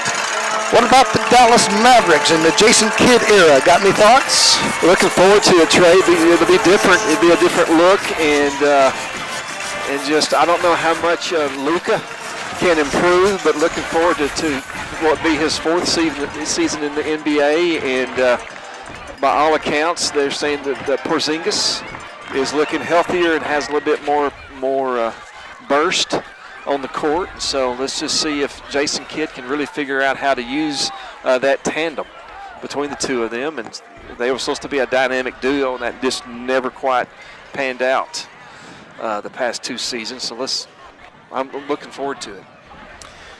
It'd be interesting. Hopefully the Jason Kidd era is successful for the Mavericks, because there is a baseball team in our area that's not doing so hot. When you lose 102 games, are those Houstonians. As a sports time, it's a good time of year. College football, middle of the season, NFL underway, basketball is tipping off, hockey dropped the puck last night as far as the Dallas Stars, so good time of the year. And here comes some high school football as the Anna Coyotes put the ball in their 40-yard line. They're going to kick off with the left hash out to the 20, out past the 30, and a good return out past the 40-yard line. Good field position for your Cardinals as we get the third quarter underway. Cardinals leading 21-6. Snap is back, and they're going to fake it to Paris Adger, who's checked into the game, and Finnegan will keep it for 2 yards himself. We apologize if we're having some technical difficulties on the video side. Of course, you can listen on the radio side. We're doing our best to get this technology stuff squared away. All right, 2nd down and 8 for the Cardinals. Finnegan fakes the handoff, throws it out to the right side. The receiver wasn't ready for it. 3rd and 8 coming up. Receiver thought it was a run play. Stops the clock, 10:49 to go, third quarter. Cardinals had 2 great plays to start the half, and then it's gotten a little sloppy here. Bryson Neely, his 2nd touchdown of the night. Touchdown Cardinals. Finnegan's 4th touchdown pass of the ball game to Mr. Neely. Cardinals touchdown. Good job, Bryce. A little bit of speed that time, too. He needs to work. That's a good job on the field. Cardinals lead 27-6. They're in the swinging gate play. And with 10:26 to go, third quarter, Cardinals lead by 21 points, and they're coming out of the swinging gate. And Anna Blankenship will come for the PAT attempt for the 4th Cardinals touchdown of the night. Sam Finnegan's 4th touchdown pass of the night. Snap is back. The kick is up, and it is good. Cardinals lead 28-6. Take the opening drive here in the second half. March it to the house. Touchdown, Cardinals. They lead by 22 points. In the third quarter. Exactly the start, except for the whole penalty problem, but absolutely, Trey, absolutely. Very crisp on the offensive end. Marched it right down, and just to really, I feel like they hand the ball off to Dubars, who will pick up 3 yards on the carry. Cardinals in the white jerseys, white helmets, black pants, red numerals. Coyotes with that TCU look, purple jerseys, white helmets, white pants. Here comes a 2nd down and 7 play. 2 receivers left. McNair throws to the right on a comeback route, caught just at the sticks, and it's going to be a completion for the Coyotes and a new set of downs. A little bit short, Trey. The yard of the game might be the 41. All right, so it's going to be 3rd and a foot for the Coyotes. Cardinals do get a chance for a stop here, showing some pressure, and they're going to run the ball and pick up that 1st down. They got 2 yards on that carry, and John Braze Dubar, the ball carrier. So the Coyotes do have a new set of downs at their own 42. Just underway 3rd quarter. Cardinals took the opening drive here in the second half and took it to the house. Anna's done, the offensive line has done a good job tonight, keeping McNair upright. Trips left to the wide side on 1st down. Quarterback looks to the right, deep down the right sideline, one-on-one route over the head of the receiver, incomplete pass. Trey Williams on the coverage. Good job by that freshman cornerback. Incomplete pass brings up 2nd down and 10. Trey's played a good game tonight. Here comes the 2nd and 10 play for the Coyotes. Again, trips left, 1 receiver right. Cardinals in their 3-4 alignment. They hand the ball off to Dubars over the right side, and he'll pick up 3 on that carry. 3rd down coming up for the Coyotes. We are outside, as I'm sure you can hear. And it has press box on their home side, no press box on their visitor side. So we're here at the top of the bleachers. We're getting a little more noise than you normally would, or a lot more noise on our broadcast. 3rd and 7 for the Coyotes. McNair rolls to his left, has a chance to scramble, will put the ball down, throw it, and Brown will catch it for a 1st down into Cardinal territory. He's the one who has that mysterious touchdown at the beginning of the game, and then he would have had a 2nd touchdown, except he started high-stepping at the 7-yard line, and they called an unsportsmanlike penalty and didn't give him the score. The Coyotes still had the football, but were not able to score. So they remain at 6 points on the scoreboard. 1st and 10 now from the Cardinal 41-yard line. Trips to the right, looking to the right, throwing to the right, incomplete pass over the head of his intended receiver. So it's 2nd down and 10, stopping the clock, 7:57 to go until the end of the 3rd quarter. Again, our email address, mcnr@melissaisd.org.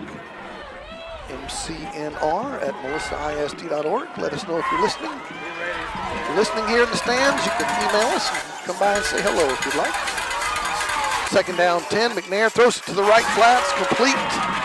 And the Coyotes will push it to the 36 of the Cardinals. Makes it 3rd and 6. Blake Lee, the receiver there. 7:38 and counting, 3rd quarter. Listening to the Melissa Cardinals Network. Here comes the chance for Cardinals defensive stop on 3rd down. Trips left. McNair hands the ball to Dubars, and he's going to push the pile to the 1-yard line, just short. 4th down coming up. No, they're going to give him a great spot and a 1st down. Yep. Christian Mansell on the stop for the Cardinals. They gave him a great spot to the 31, so that is a new set of downs for the Coyotes. 7:09 to go, clock rolling, 3rd quarter.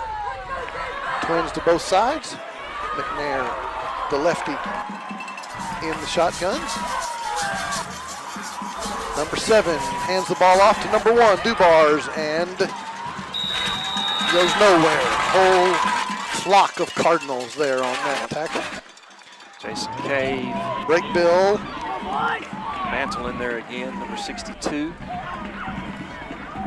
No gain. 2nd down, 10 coming up as we're approaching the halfway mark here in the 3rd stanza.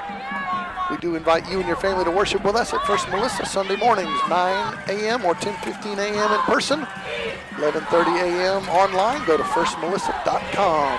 McNair throws it out to the right flats, and again, they've been doing that all night long, and it's usually resulted in minimal gain, and that's the case there. Jacob Fields right there for the Cardinals. They've had 3 pass plays, Coach. That long go route, that running back wheel route, and that little wide receiver stop route. Here comes 3rd and 10 for the Coyotes offense from the Cardinals 31-yard line. McNair, straight drop back, steps up into the pocket, has pressure, and he's going to be sacked on the play. Break Bill. Dalton Whitworth. Yep, Dalton Whitworth was in on that sack as well.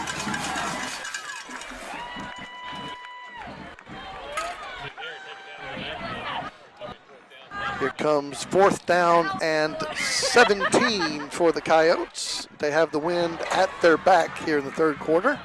Down by 3 touchdowns. They're keeping their base offense in the game. Here's a 4th down stop opportunity for the Cardinals. 4th and 17 Coyotes.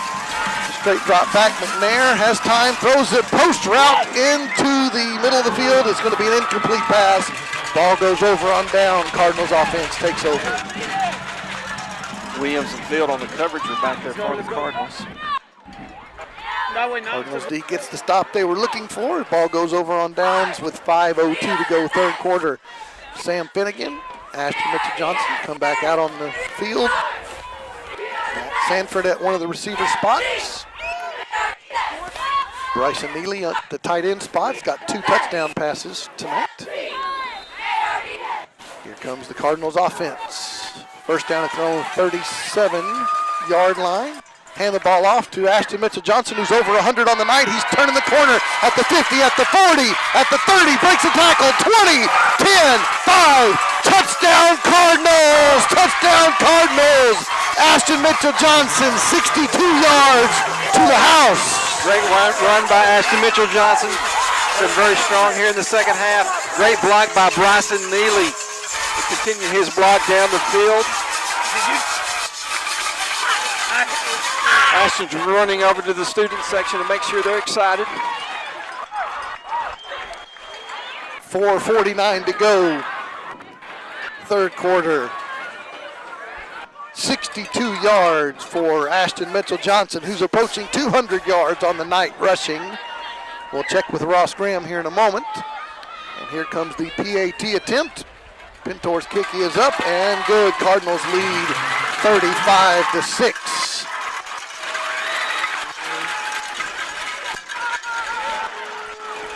Ashton's at 185 on the ground, 17 carries and a touchdown.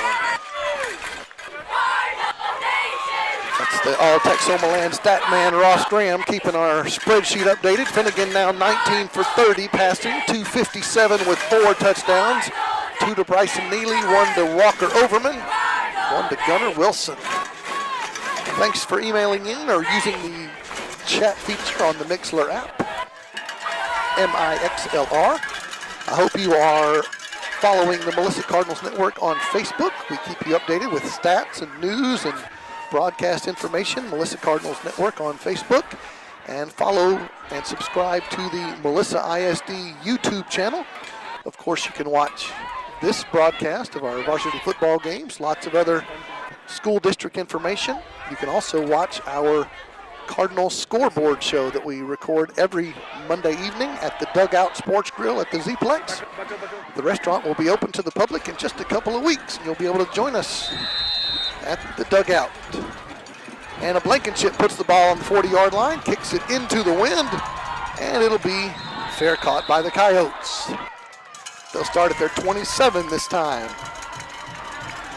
Coyotes going right to left on your radio dial. Melissa leads 35-6.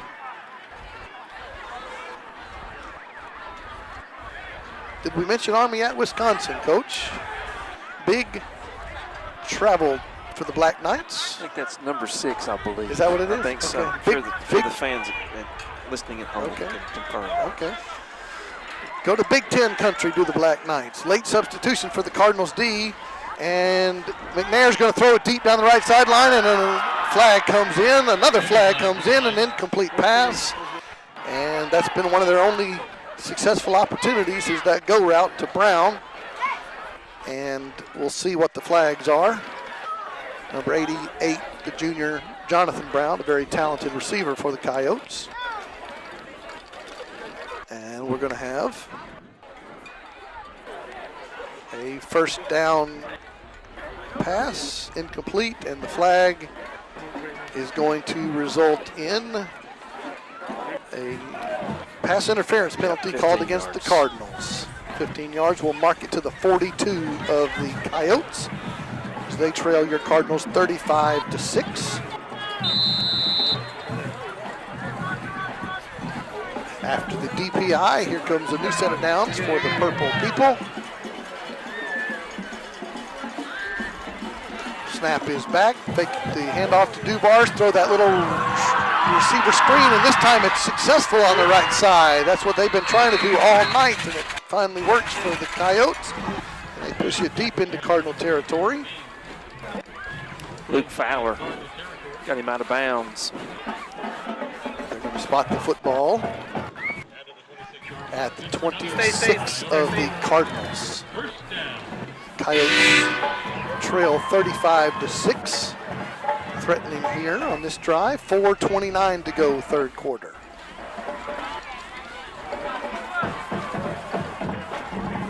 All right. After Mr. McNair gets the play call from Coach Seth Parr on the far sideline, here we go. Trips left to the wide side. 1st and 10 from the Cardinal 27. Hand the ball to Dubars right up the middle of the field. Tough run. Break Bill with the tackle at the 19-yard line. Gain of 8. Right there. Clock rolling. 4:15 to go. Third stanza. We'll read some more emails and we'll check some scores of the other games in the area. Are you predicting the Cowboys' victory up in New England, Coach? I think so, yes, sir. Okay. All right. Be a close game. You don't usually have the late Sunday afternoon game in New England. It's going to be chilly, I bet. Yep, at least it's not December. A middle screen caught for a short gain, and the running back Dubars on that middle screen takes it to the 16-yard line. First down, Coyotes. Cave and Dylan Smith on the stop for the Cardinals. 3.5 minutes to go, third quarter. Cowboys playing a 17-game regular season. First time the NFL's ever had 17 regular season games. Cowboys looking good so far. All right, here's a 1st and 10 for the Anna Coyotes. They're going to throw it to the left side, and it's going to be caught by Brown and taken down immediately. Ryan Johnson. Gain of 3 on that catch. Coyotes continue the drive, not in a hurry, down by 29 points. 2:48 and counting, third quarter. Coyotes have it 2nd and 6 at the Cardinal 12-yard line. Trips right to the wide side, and the quarterback's going to hand the ball to Dunbar, and he'll pick up a couple of yards down to the 10. And the clock continues to roll. They've got a big video board here at the south end zone of Coyote Stadium. They've done a nice job renovating this stadium over the years. Artificial surface, big nice video board, big nice new press box. Yep, nice big press box. 3 empty rooms over there. You've mentioned that. Twins to both sides on third down. McNair throws it to the pylon. It's going to be caught and pushed out of bounds, just short of the goal line. Good D by the Cardinals. Maybe enough. And looks like it's going to be first and goal, yes, for the Coyotes at the 2. 1:52 to go, third quarter. Cardinals do lead 35-6, but the Coyotes are threatening here. First and goal from the 2. 4 receivers, 1 running back, Dubar next to McNair. McNair throws a slant, or actually a fade route, and his receiver ran a slant route. So, incomplete. Brown was the intended receiver. He ran in, quarterback threw it out. Falls harmlessly to the artificial surface. Incomplete pass. Second and goal from the 2 coming up. First and goal from the 2. I don't much like that fade route. Just speaking in general. Got a pretty good running back. Yep. Give him the football. Pound the ball. Here they come in with a more likely running play. Nope, they're going to throw this one in. They got pressure. McNair's going to run it, and the lefty's going to take it in. Touchdown, Coyotes. So they get a score on the first drive of the game, and they get a score here. And they trail your Cardinals 35-12. And here comes the PAT unit for the Coyotes. 1:38 to go, third quarter. And actually, McNair's going over there to Coach Parr. They're going to keep the offense in here, and they're going to go for 2. With 6 seconds on the play clock, now 4 seconds on the play clock. Here's the 2-point play, 1 second, and they don't get it off. So they're going to get a delay of game on their 2-point play opportunity here.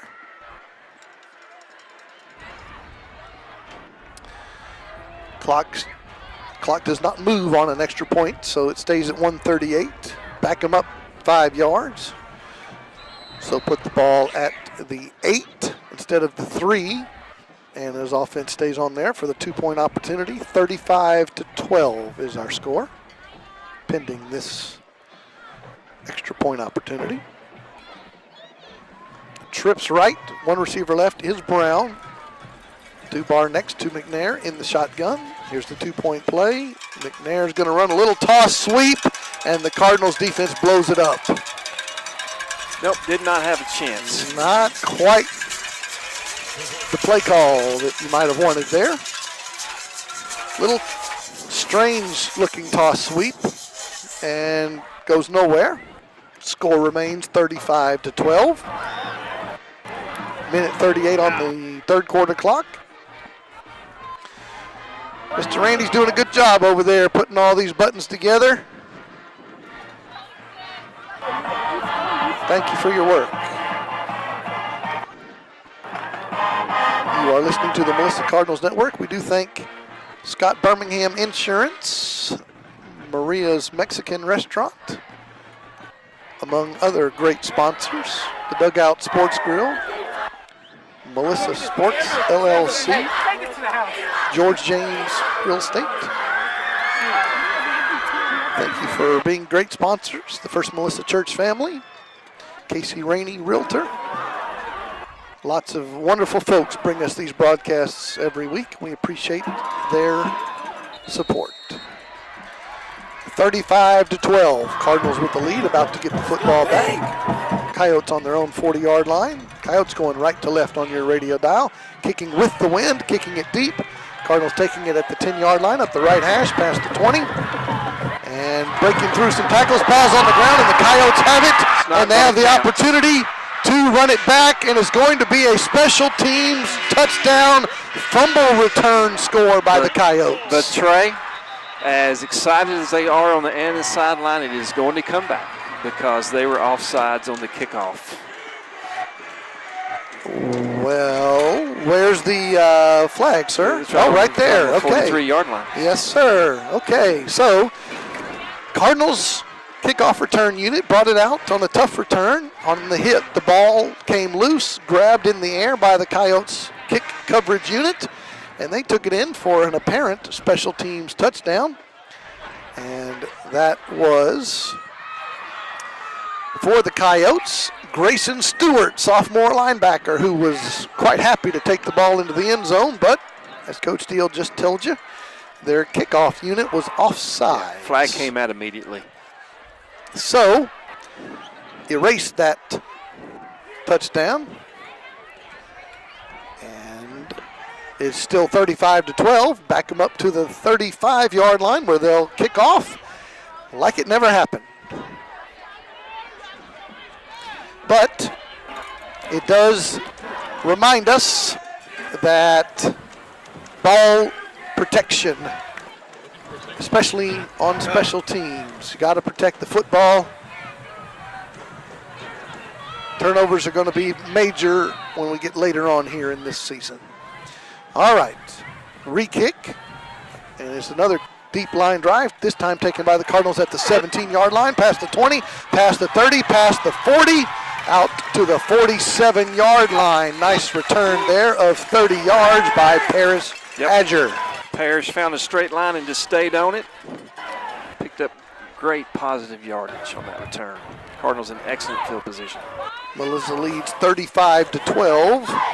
A minute and 12 seconds on the third quarter clock. You are listening to the Melissa Cardinals Network. This is Trey Graham, Coach Kenny Deal, joining you. We appreciate you spending a chilly Friday evening with us. Ball spotted at the Cardinal 46-yard line on the right hash. Sam Finnegan, the senior's gone all the way at the quarterback spot.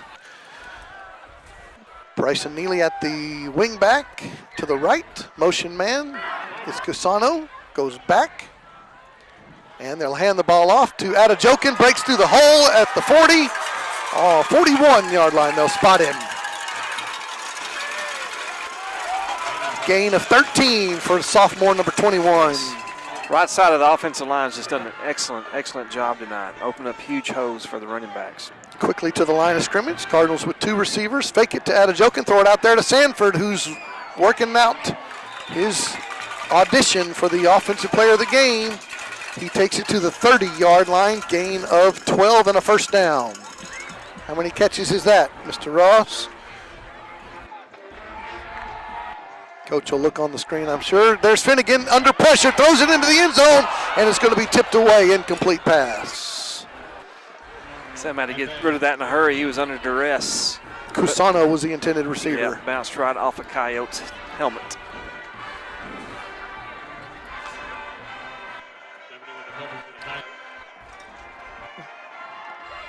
"11 catches for Sanford," says Ross. He's to the right, and he's the intended receiver here, and he couldn't bring that one in. So he stays at 11 catches on the night. 33 seconds to go in the third quarter. Incomplete pass stops the clock. Cardinals have the ball at the 30 of the Coyotes. Yep, all of a sudden it's 3rd and 10. Throw a deep ball, and then that comeback route, both incomplete. Now he's going to throw it to Sanford again. Caught at the 5-yard line and tumbles down to the 2. Matt needed a touchdown. The big icing there. First and goal, Cardinals. And they do not have to run another play should they choose not to. They actually gave him a bad spot. They put that at the 5-yard line. Wow. The ball was definitely down at the 2, but the low, now troubled snap. Finnegan grabs it, flag down, throws it, incomplete pass. That was just an ugly setup of all the way around. The snap hit Walker. On the motion. Yep, his timing was off. All right, they're going to call a holding penalty against the Cardinals. So, what should be first and goal at the 2 turned out to be first and goal at the 5, and then they back him up on the holding penalty. It's going to make it first and goal at the 15-yard line, 14, I think.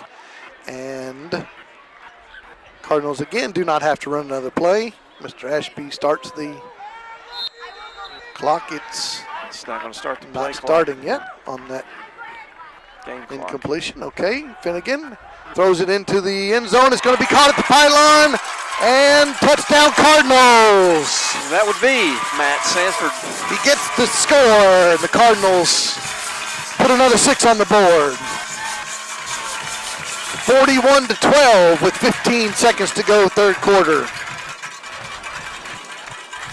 Matt Sanford, double-digit receptions tonight, and one of them in the end zone. They're going to run the two-point play. They snap it over to Adejokin behind the wall, and he goes in for the score, but there's a flag on the play. Didn't see it. Didn't see the movement. They're going to call a legal procedure against the Cardinals on that swinging gate two-point play, so take those 2 points off the board. Score remains 41-12, and we'll do this all over again.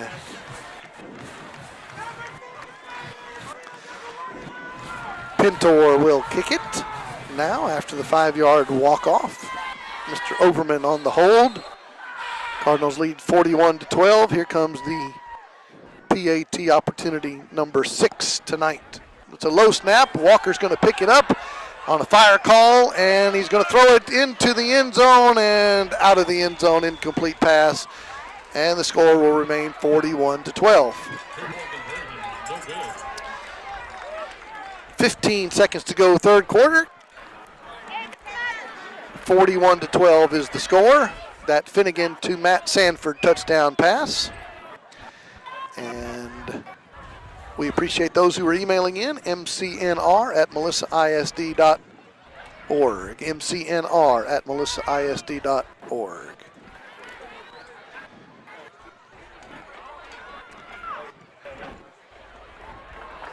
Cardinals lead the all-time series with the Anna Coyotes 10-1. I told you earlier that the Coyotes have one victory in this series. The year was 2010, and the score was 9-7 in that year. And the teams did not play. They had a 4-year break in action. They were not placed in the same district, and one team didn't want to play the other in non-district, so 5 miles apart. And couldn't play each other for 4 years. We were traveling 180 miles into East Texas. Yeah. God bless the UIL. With 15 seconds on the clock, and a Blankenship with the kickoff, it'll be fair caught by the Coyotes. Guess where? Right at the 30-yard line. 41-12 is our score. You are listening to the Melissa Cardinals Network. And it is officially cold, Coach. It is officially cold, and I miss our padded chairs in the Melissa press box. Yeah, I told you, there's no place like home. First and 10, Coyotes at their own 30-yard line, ball on the right hash. 2 receivers to each side. McNair, the quarterback, looks to his right, throws a slant route, or a comeback route, that is, incomplete. Ground ball. He's going to be second and 10, Yep. stopping the clock with 9 seconds. Trey Williams was in good position that time, and that will be the last official whine you will hear from me tonight. Really? Yes, sir. We got a whole quarter left Yes, to go. I know. That was the last one. Okay. So, since you're the crowd estimator, who's got more fans in this game? Man. There's a second down and 10, throw it deep down the right sideline, incomplete pass. 100% Melissa wins that battle as well. Cardinals have Yes. outpopulated. Student section is packed in the stands, and it's packed down in on the fence near the restroom area of Cardinal students, and I believe we have more fans, adult fans as well. I think that's an easy call. Cardinals home, or Cardinals visiting crowd outnumbering the home crowd Yep, tonight. no exaggeration tonight. All right. In the final minute of the quarter that will never end, we have 4 seconds on the clock. Here comes third down and 10. Trips left. And McNair looks to his left, back to his right, and it's going to be a tip drill and an interception by the Cardinals.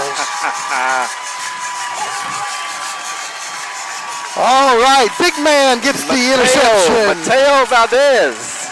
Big man with the interception on the tip drill, and the final seconds of the clock have finally clicked off. Number 65, Mateo Valdez, senior defensive lineman, gets the tip pass and the interception and all kinds of love on the sideline. Yes, I believe Mateo is in there at the nose position, and so it's not often that your nose guards gets picks. So at the end of 3 stanzas, we finally reached the finish of the third quarter. Cardinals lead 41-12. You're listening to the Melissa Cardinals Network. Newberry Vision Center, voted #1 eye doctor in McKinney and Allen, provides quality eye care for the entire family. Dr. Newberry and his staff utilizes the latest medical technology and have over 1,000 designer frames and sunglasses for your eyewear needs. Call for an appointment today at 972-562-0101 or visit our website at www.newberryvision.com. Hi, this is Ted Cruz. You're listening to the Melissa Cardinals Network. Go Cardinals. Thank you to Senator Cruz. We welcome you back to Anna, Texas as the fourth quarter begins. Your Cardinals, after that interception on the tip drill, take over in Coyote territory. 1st and 10 at the Anna 30-yard line. Melissa leads 41-12. It's Walker Overman time in at quarterback. Sam Finnegan looks like his night is finished, and we'll let very, very efficient night for Sam. 22 of 34 passing, 306 yards, and 5 touchdowns. So sophomore number 1, Walker Overman, comes in the game at the quarterback spot. And he has pressure on 1st down, and he'll be taking down a loss on the play. Just underway. 12 minutes per quarter here in Texas high school varsity football. Back up a little bit. Right there. Ball spotted now at the 36 of the Coyotes. Number 1, Overman at the quarterback spot. Low snap, hands the ball off to his fellow sophomore, Adajokin. A tough run to the 29-yard line will bring up 3rd and 9. It's a good, strong run by Nate.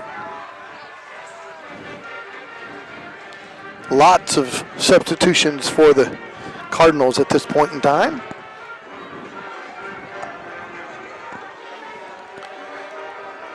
Clock rolling, 11:05 to go in the game.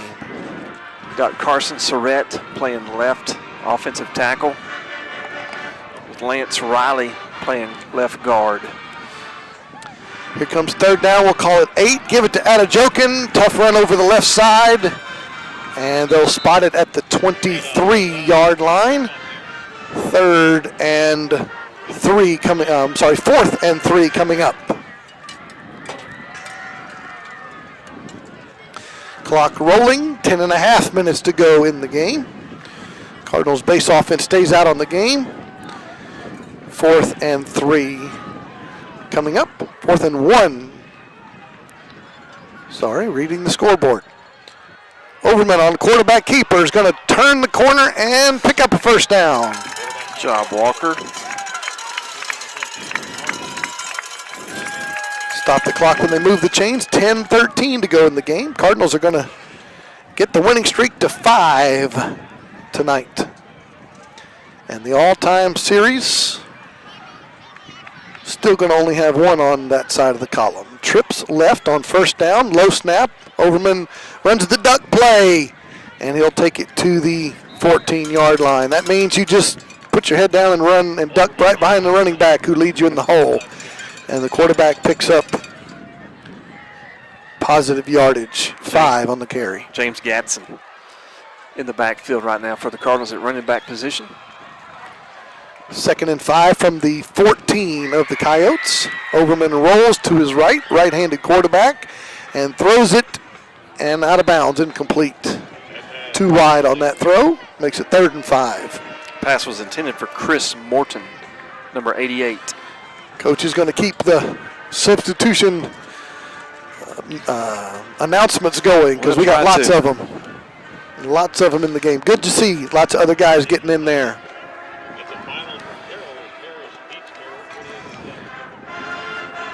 Josiah Mays is also in at the offensive line position. Trips left. Here comes 3rd and 5. And Overman has the ball tipped away, incomplete. 4th and 5. And a late flag comes in. And we'll see what that one is about. Could be a field goal opportunity for the Cardinals here with the wind at their back. We'll see what the officials tell us. 9:33 to go in the game. And they indeed send in the field goal unit. Pintor's coming into the game. We still don't have a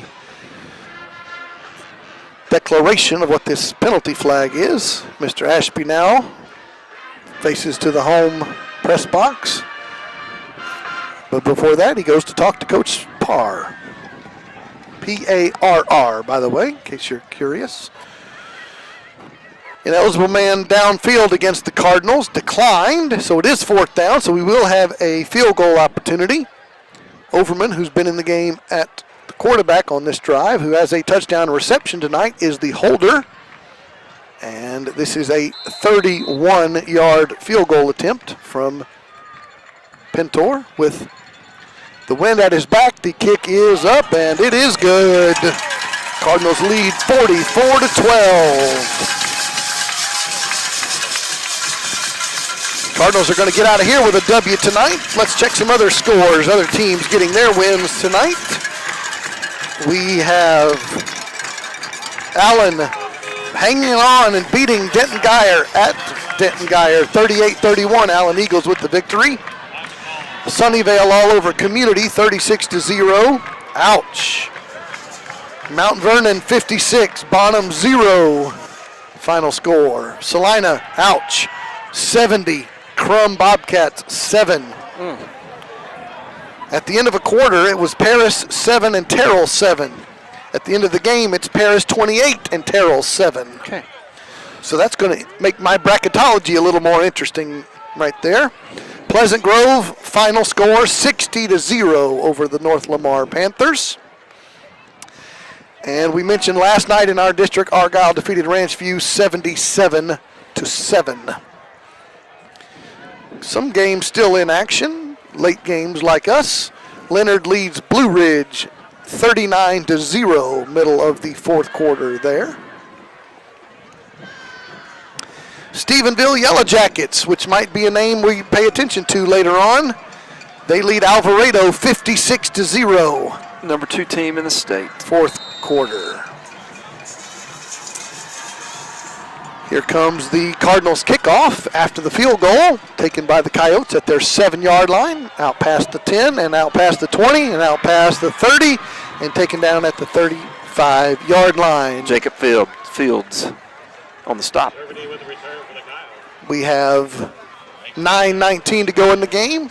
It's a little early yet, but Coach, you got to start deliberating offensive and defensive players of the game. And Sam Finnegan has 5 touchdown passes. And they've gone 2 to Neely, 1 to Sanford, 1 to Overman, 1 to Gunnar Wilson. 1st and 10, Coyotes.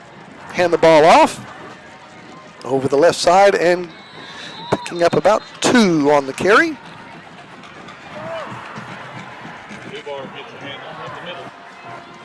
Josh Nicholas checks in at one of the safety spots here. Email address to let us know you're listening, mcnr@melissaisd.org. Here comes 2nd down and 8. Coyotes thankfully letting some game clock roll down. 8:45 to go in the game.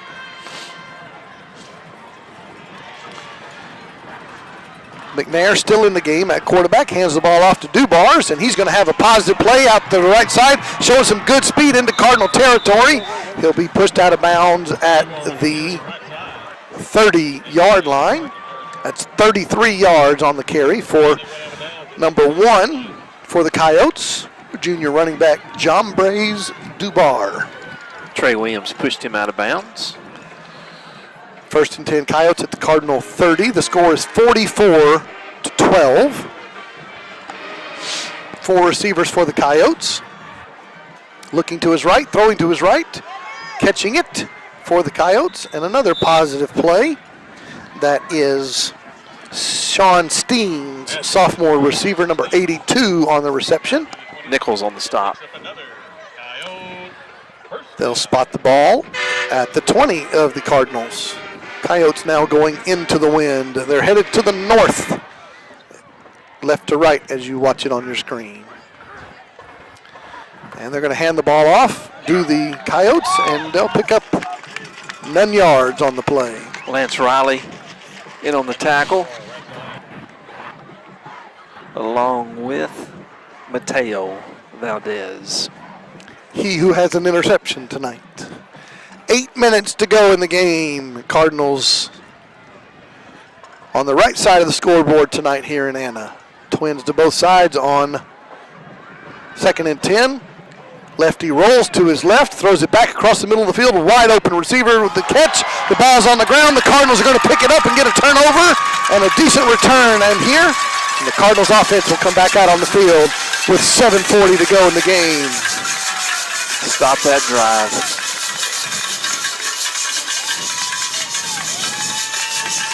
I think that was Ryan Johnson on the scoop, the pickup. Ball spotted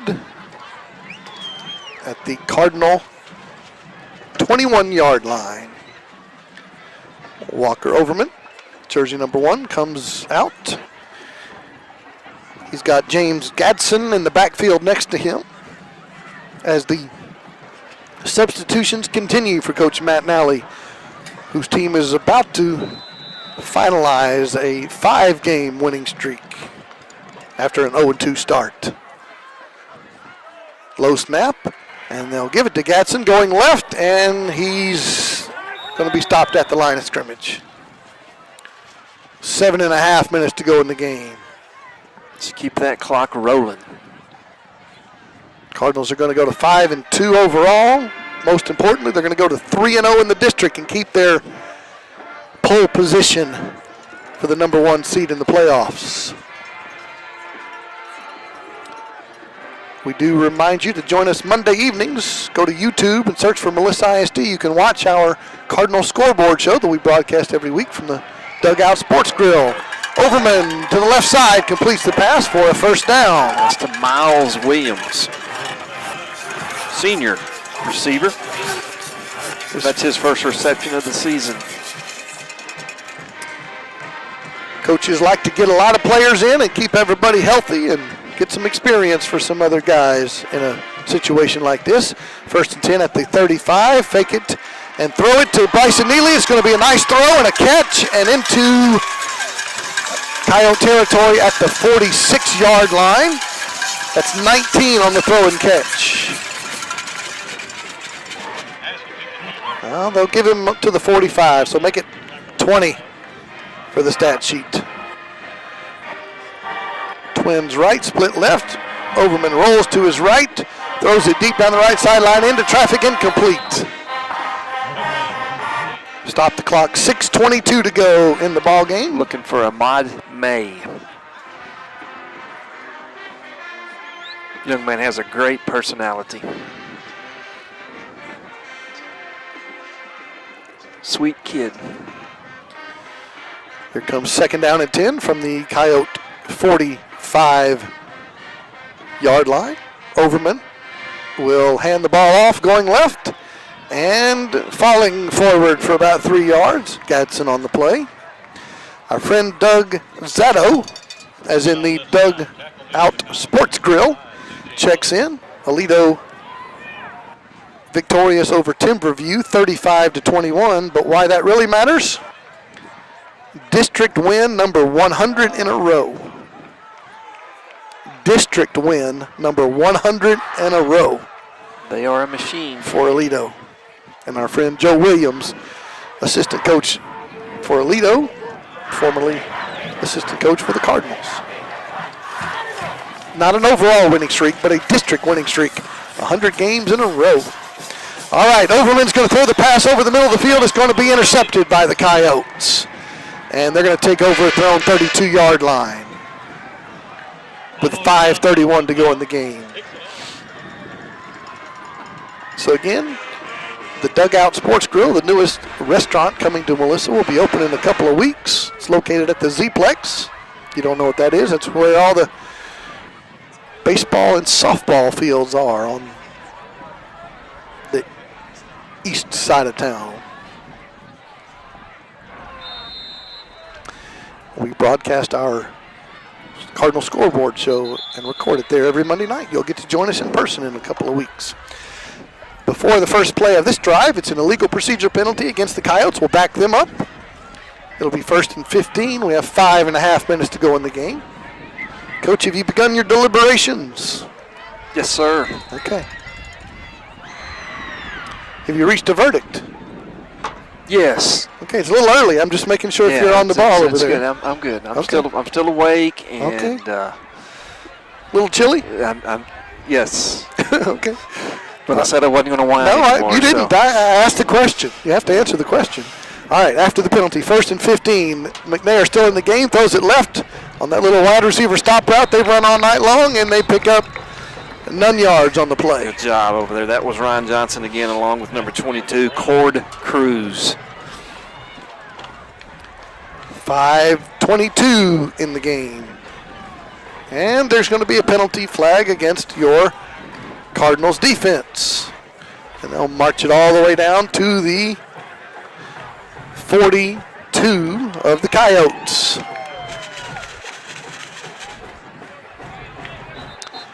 And there'll be a new set of downs for Anna at that point in time.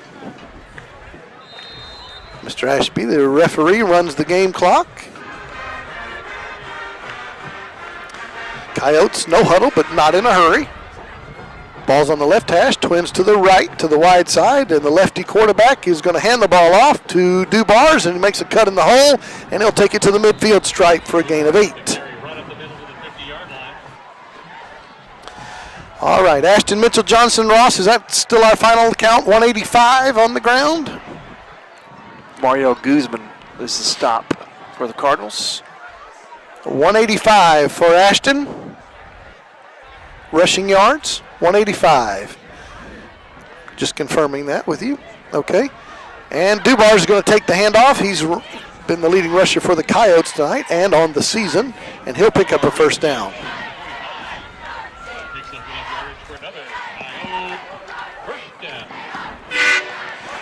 All right, 4.5 minutes to go in the game. Coyotes with a new set of downs at the Cardinal 43-yard line. See, the announcers are a little chilly, and the stat man's a little chilly as well. First down and 10. McNair, straight drop back, throws it to the left side over the head of his intended receiver. Nice catch by one of the Coyote assistant coaches. Incomplete, makes it 2nd and 10. Stop the clock with 4:12 to go in the ball game. Number 32 for the Cardinals in the coverage, and I apologize, I do not have him on the roster.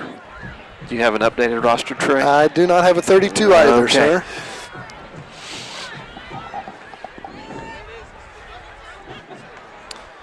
Coyotes have not made much in the way of substitutions here in this final stanza. In fact, they give it to Dubars again over the left side. He's able to turn the corner and pick up a positive play. I told you he's a good, talented running back, junior number 1, and that's a first down for Anna into Cardinal territory at the 27-yard line. Chris Morton on the tackle for the Cardinals. 4:04 to go in the ball game. It's Motan, excuse me. They'll give it to Dubar again over the left side again. Flag on the play. He pushed out of bounds with 3:57 on the game clock. And a yellow hanky. Should be holding on the Coyotes.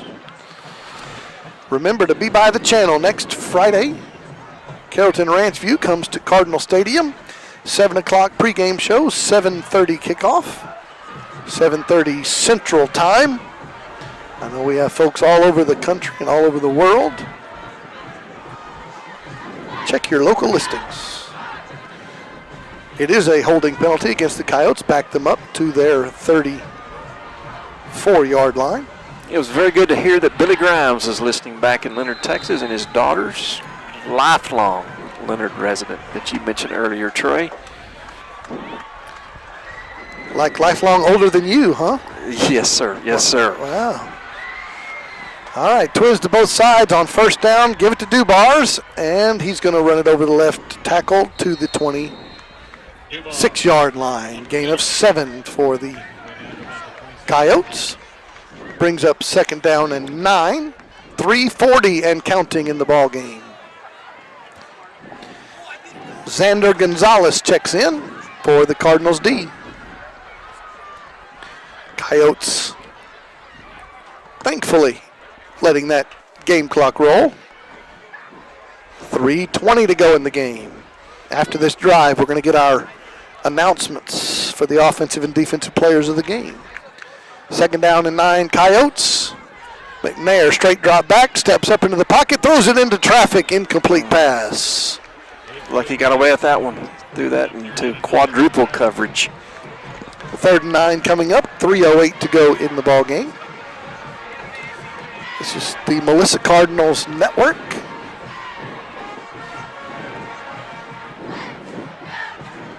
And we said it a minute ago, but I think it's worth saying again. Cardinal fans and Cardinal student fans greatly outnumbering Coyote fans. Good job traveling, Cardinal fans. Here comes 3rd and 9. Fake it to Dubars, throws it to the right flat. It's caught.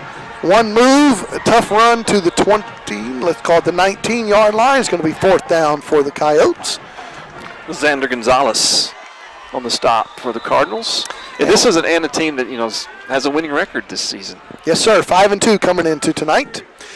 We do have an injury timeout on the field, so that stops the clock at 2:54 to go in the ball game. Score is 44-12. Melissa leading the Coyotes. All right, Coach, with the break in the action, let's start on the defensive side. Who's going to be our player of the game? Trey tonight is going to go to a young man that's played solid all season long. Is number 99, Dylan Smith, senior, defensive end. Dylan always seems to be in the right spot every ball game, and just did another fine job today. Several times dropping back into coverage tonight on a lot of those screens, was very disruptive in that. So tonight it goes to Dylan Smith, number 99. Congratulations, Dylan Smith, for being our defensive player of the game here in this soon-to-be finalized victory over the Anna Coyotes. And on the offensive side, it's going to be Matthew Sanford. Matt Sanford, wide receiver. Congratulations to him. 13 receptions, I believe, 13 or 14, 14 receptions for 172 yards and 1 touchdown. Congratulations, well deserved. And Sam played wonderful tonight. He's the one delivering those passes along with Ashton as well. Both of those young men have been the players of the week, so you get to talk to a couple of new people this week. Look forward to that. After the injury timeout, the Coyotes hand the ball off to Dubars, and he pushes it forward all the way inside the 5-yard line. It's going to be 1st and goal, Coyotes. I will say, Trey, I tuned in a couple of weeks ago to see all the defensive players, and there was nobody there. You were talking to Matt for an hour and a half. Yeah, Coach Nelly invited 11 guys to come to the Cardinal Scoreboard show, and we were 0 for 11. Seriously? Yeah, seriously. we were 0 for 11. Hand the ball off to Dubars on 1st and goal, and he's going to push it across the goal line. So it's one of those things, when you say, hey, you and you come to the show, but when you say, hey, all y'all come. Yes. Yeah. It was an off week, though, wasn't it? It was an off week, and it was early morning practice. They weren't coming immediately after practice like they normally do. But, yeah, you named 11 guys all starting 11 defenders as the players of the game, and we were ready to interview 11 of them. I thought the defense that shut out Argyle for the first time since 2006 deserved. Oh, you were right. You were right on your choice. I just didn't have to interview 11 of them. We announced them. We identified them. We just didn't interview them. All right, the PAT is up and good for the Coyotes, and the score is 44-19 on the scoreboard with 2 minutes and 21 seconds to go in the ball game. Congratulations again to Dylan Smith for being our defensive player of the game and Matthew Sanford for being our offensive player of the game. And the Coyotes are going to kick the ball off, and we're going to hopefully finish this one up pretty soon. We do remind you to join us at our church home, First Melissa, Sunday mornings, 9 a.m. or 10:15 a.m. in person, or online services each Sunday, 11:30 a.m. Go to firstmelissa.com to find out more. You heard from Tyler Normand earlier in the broadcast, the minister to students, leading a wonderful ministry for teenagers, grades 6 through 12. And we have a great ministry for youngsters, kindergarten through 5th grade, led by our own Katie Deal Jones. So come by our church home on a Sunday and love to see you in person. 2:21 on the clock. Coyotes put the ball on the 40-yard line.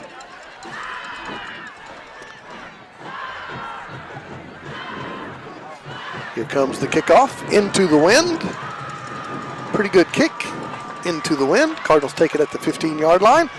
Up the left hash, past the 20, past the 30, past the 40, showing some good speed, past the 50, past the 40, making a cut at the 30, at the 20, 10, 5.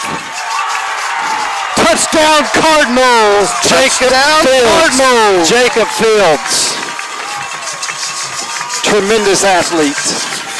86-yard kickoff return for a touchdown. Touchdown Cardinals on a special teams. And guess what that means? Hang half 100. Cardinals lead 50-19. Here comes the PAT. The junior safety took it to the house. Hang half 100, our old friend Barry Switzer would say. Cardinals lead 50-19. And Blankenship on for the PAT attempt once everybody gets their substitutions in order. Kickoff return for a touchdown by Fields. Exciting way to close this one out. Her kick is up and good. Cardinals lead 51-19, and we still have 2 minutes and 3 seconds to go on the scoreboard clock. And those flag runners have been busy tonight. And they keep running into the wind, Coach. Yes, sir. They hadn't figured out to start on the other side yet. If you can run south, you can run with the wind, but if you run north, you're going into the wind. But, you know, 2 minutes, 3 seconds to go in the ball game. Love to see those emails still coming in, mcnr@melissaisd.org. Score is 50-19. Why is the scoreboard here in the booth? It's 51. The scoreboard here in the stadium, that is. All right. Cardinals with the kickoff.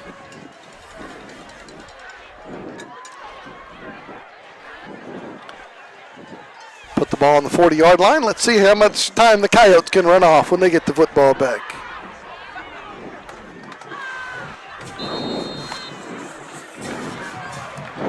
All right, that kick is with the wind, but short.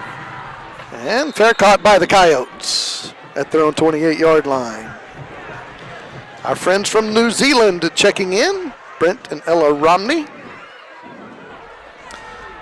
Thank you for your insights and reporting as we cheer for our two favorite Cardinals, Trevor Gooseby and Sam Finnegan. And we spoke earlier about Cardinals getting some attention in the press. Well, Mr. Gooseby got a very nice write-up this week by Texas football. Yes, sir. I was going to mention that. So that was very good for the junior. All right, same backfield. McNair and Dubars, and Dubar will take the handoff and pick up about 8 on the play for the Coyotes. And the clock's rolling. The Cardinal actually has a football in his hand. Yes. But they're going to say he was down.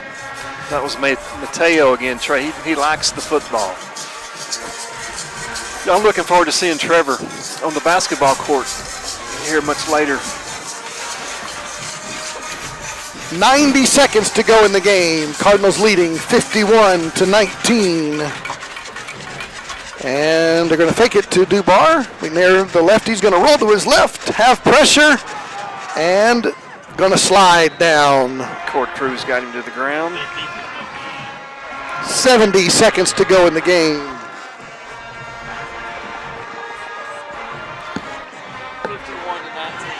All right, we are at 1 minute to go. Coyotes have a 3rd down and 3 coming up in the final minute of this ball game. Snap is back. Give it to Dubar going left. He's going to have a 1st down. And Coach Seth Parr is not going to put a knee on the ground. He's going to continue to run his offense here. Coyotes at their own 46-yard line with 40 seconds to go in the game.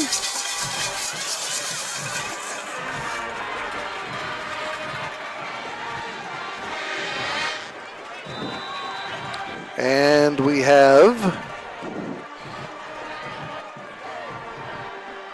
another opportunity for the Coyotes to run the football here. 30 seconds and rolling on the game clock. 1st and 10 from their own 46-yard line. Twins to both sides. And they've got a new running back in the game who's going to take the handoff going left. Picking up positive yardage for the Coyotes is Jordan Toney, junior number 24. Maybe that was the last play. 10 seconds and 5 seconds, and that's going to do it. As the final seconds tick off, your Cardinals are going to get out of here with a win, 51-19, a huge victory. The all-time record is Cardinals 11, Coyotes 1. Cardinals came in here tonight. We're down 6-0, and from then on they dominated the action. And the scoring was finished tonight with that great kickoff return touchdown by Jacob Fields. We do say again congratulations to Dylan Smith for being our defensive player of the game and Matt Sanford for being our offensive player of the game. Sam Finnegan finishes with 5 touchdown passes, 306 yards through the air. Those 5 touchdowns, 2 to Bryson Neely. Matt Sanford 1, Walker Overman 1, Gunnar Wilson 1. Ashton Mitchell-Johnson with a great night tonight, 17 carries, 185 yards on the ground, 1 touchdown on the ground, 11 yards per carry. Come in here tonight, get a big win over the rivals, Coach. A fun night here, a chilly night here in Anna, Texas. Yes, sir. Dominant performance for the Cardinals. That's what we really expected. And they took care of business there after really the first 2 possessions. Got off to that weird, slow start. And but after that, it was all Cardinals. It was a great night for the Cardinals. They are 5-2 on the year, a 5-game winning streak. 3-0 in the district, in the driver's seat for a district championship. 3 regular season games to go. Please be by the channel next Friday, 7 o'clock pregame show, 7:30 kickoff. The Carrollton Ranch View Wolves come to town. And just so you know, the team last in the district is visiting the team first in the district next Friday. And we are glad to have you tonight. Hope you will join us next Friday night. Congratulations to Coach Matt Nally, a big victory coming up here to take on your rivals. Thank you all for listening. It's wonderful to have you. Thank you for emailing in, mcnr@melissaisd.org. It's a great night. Your final score, Melissa 51, Anna 19. For Coach Kenny Deal, for John Graham, for Ross Graham, for Randy, for Dr. Debbie, for the whole crowd, this is Trey Graham saying good night from Anna, Texas.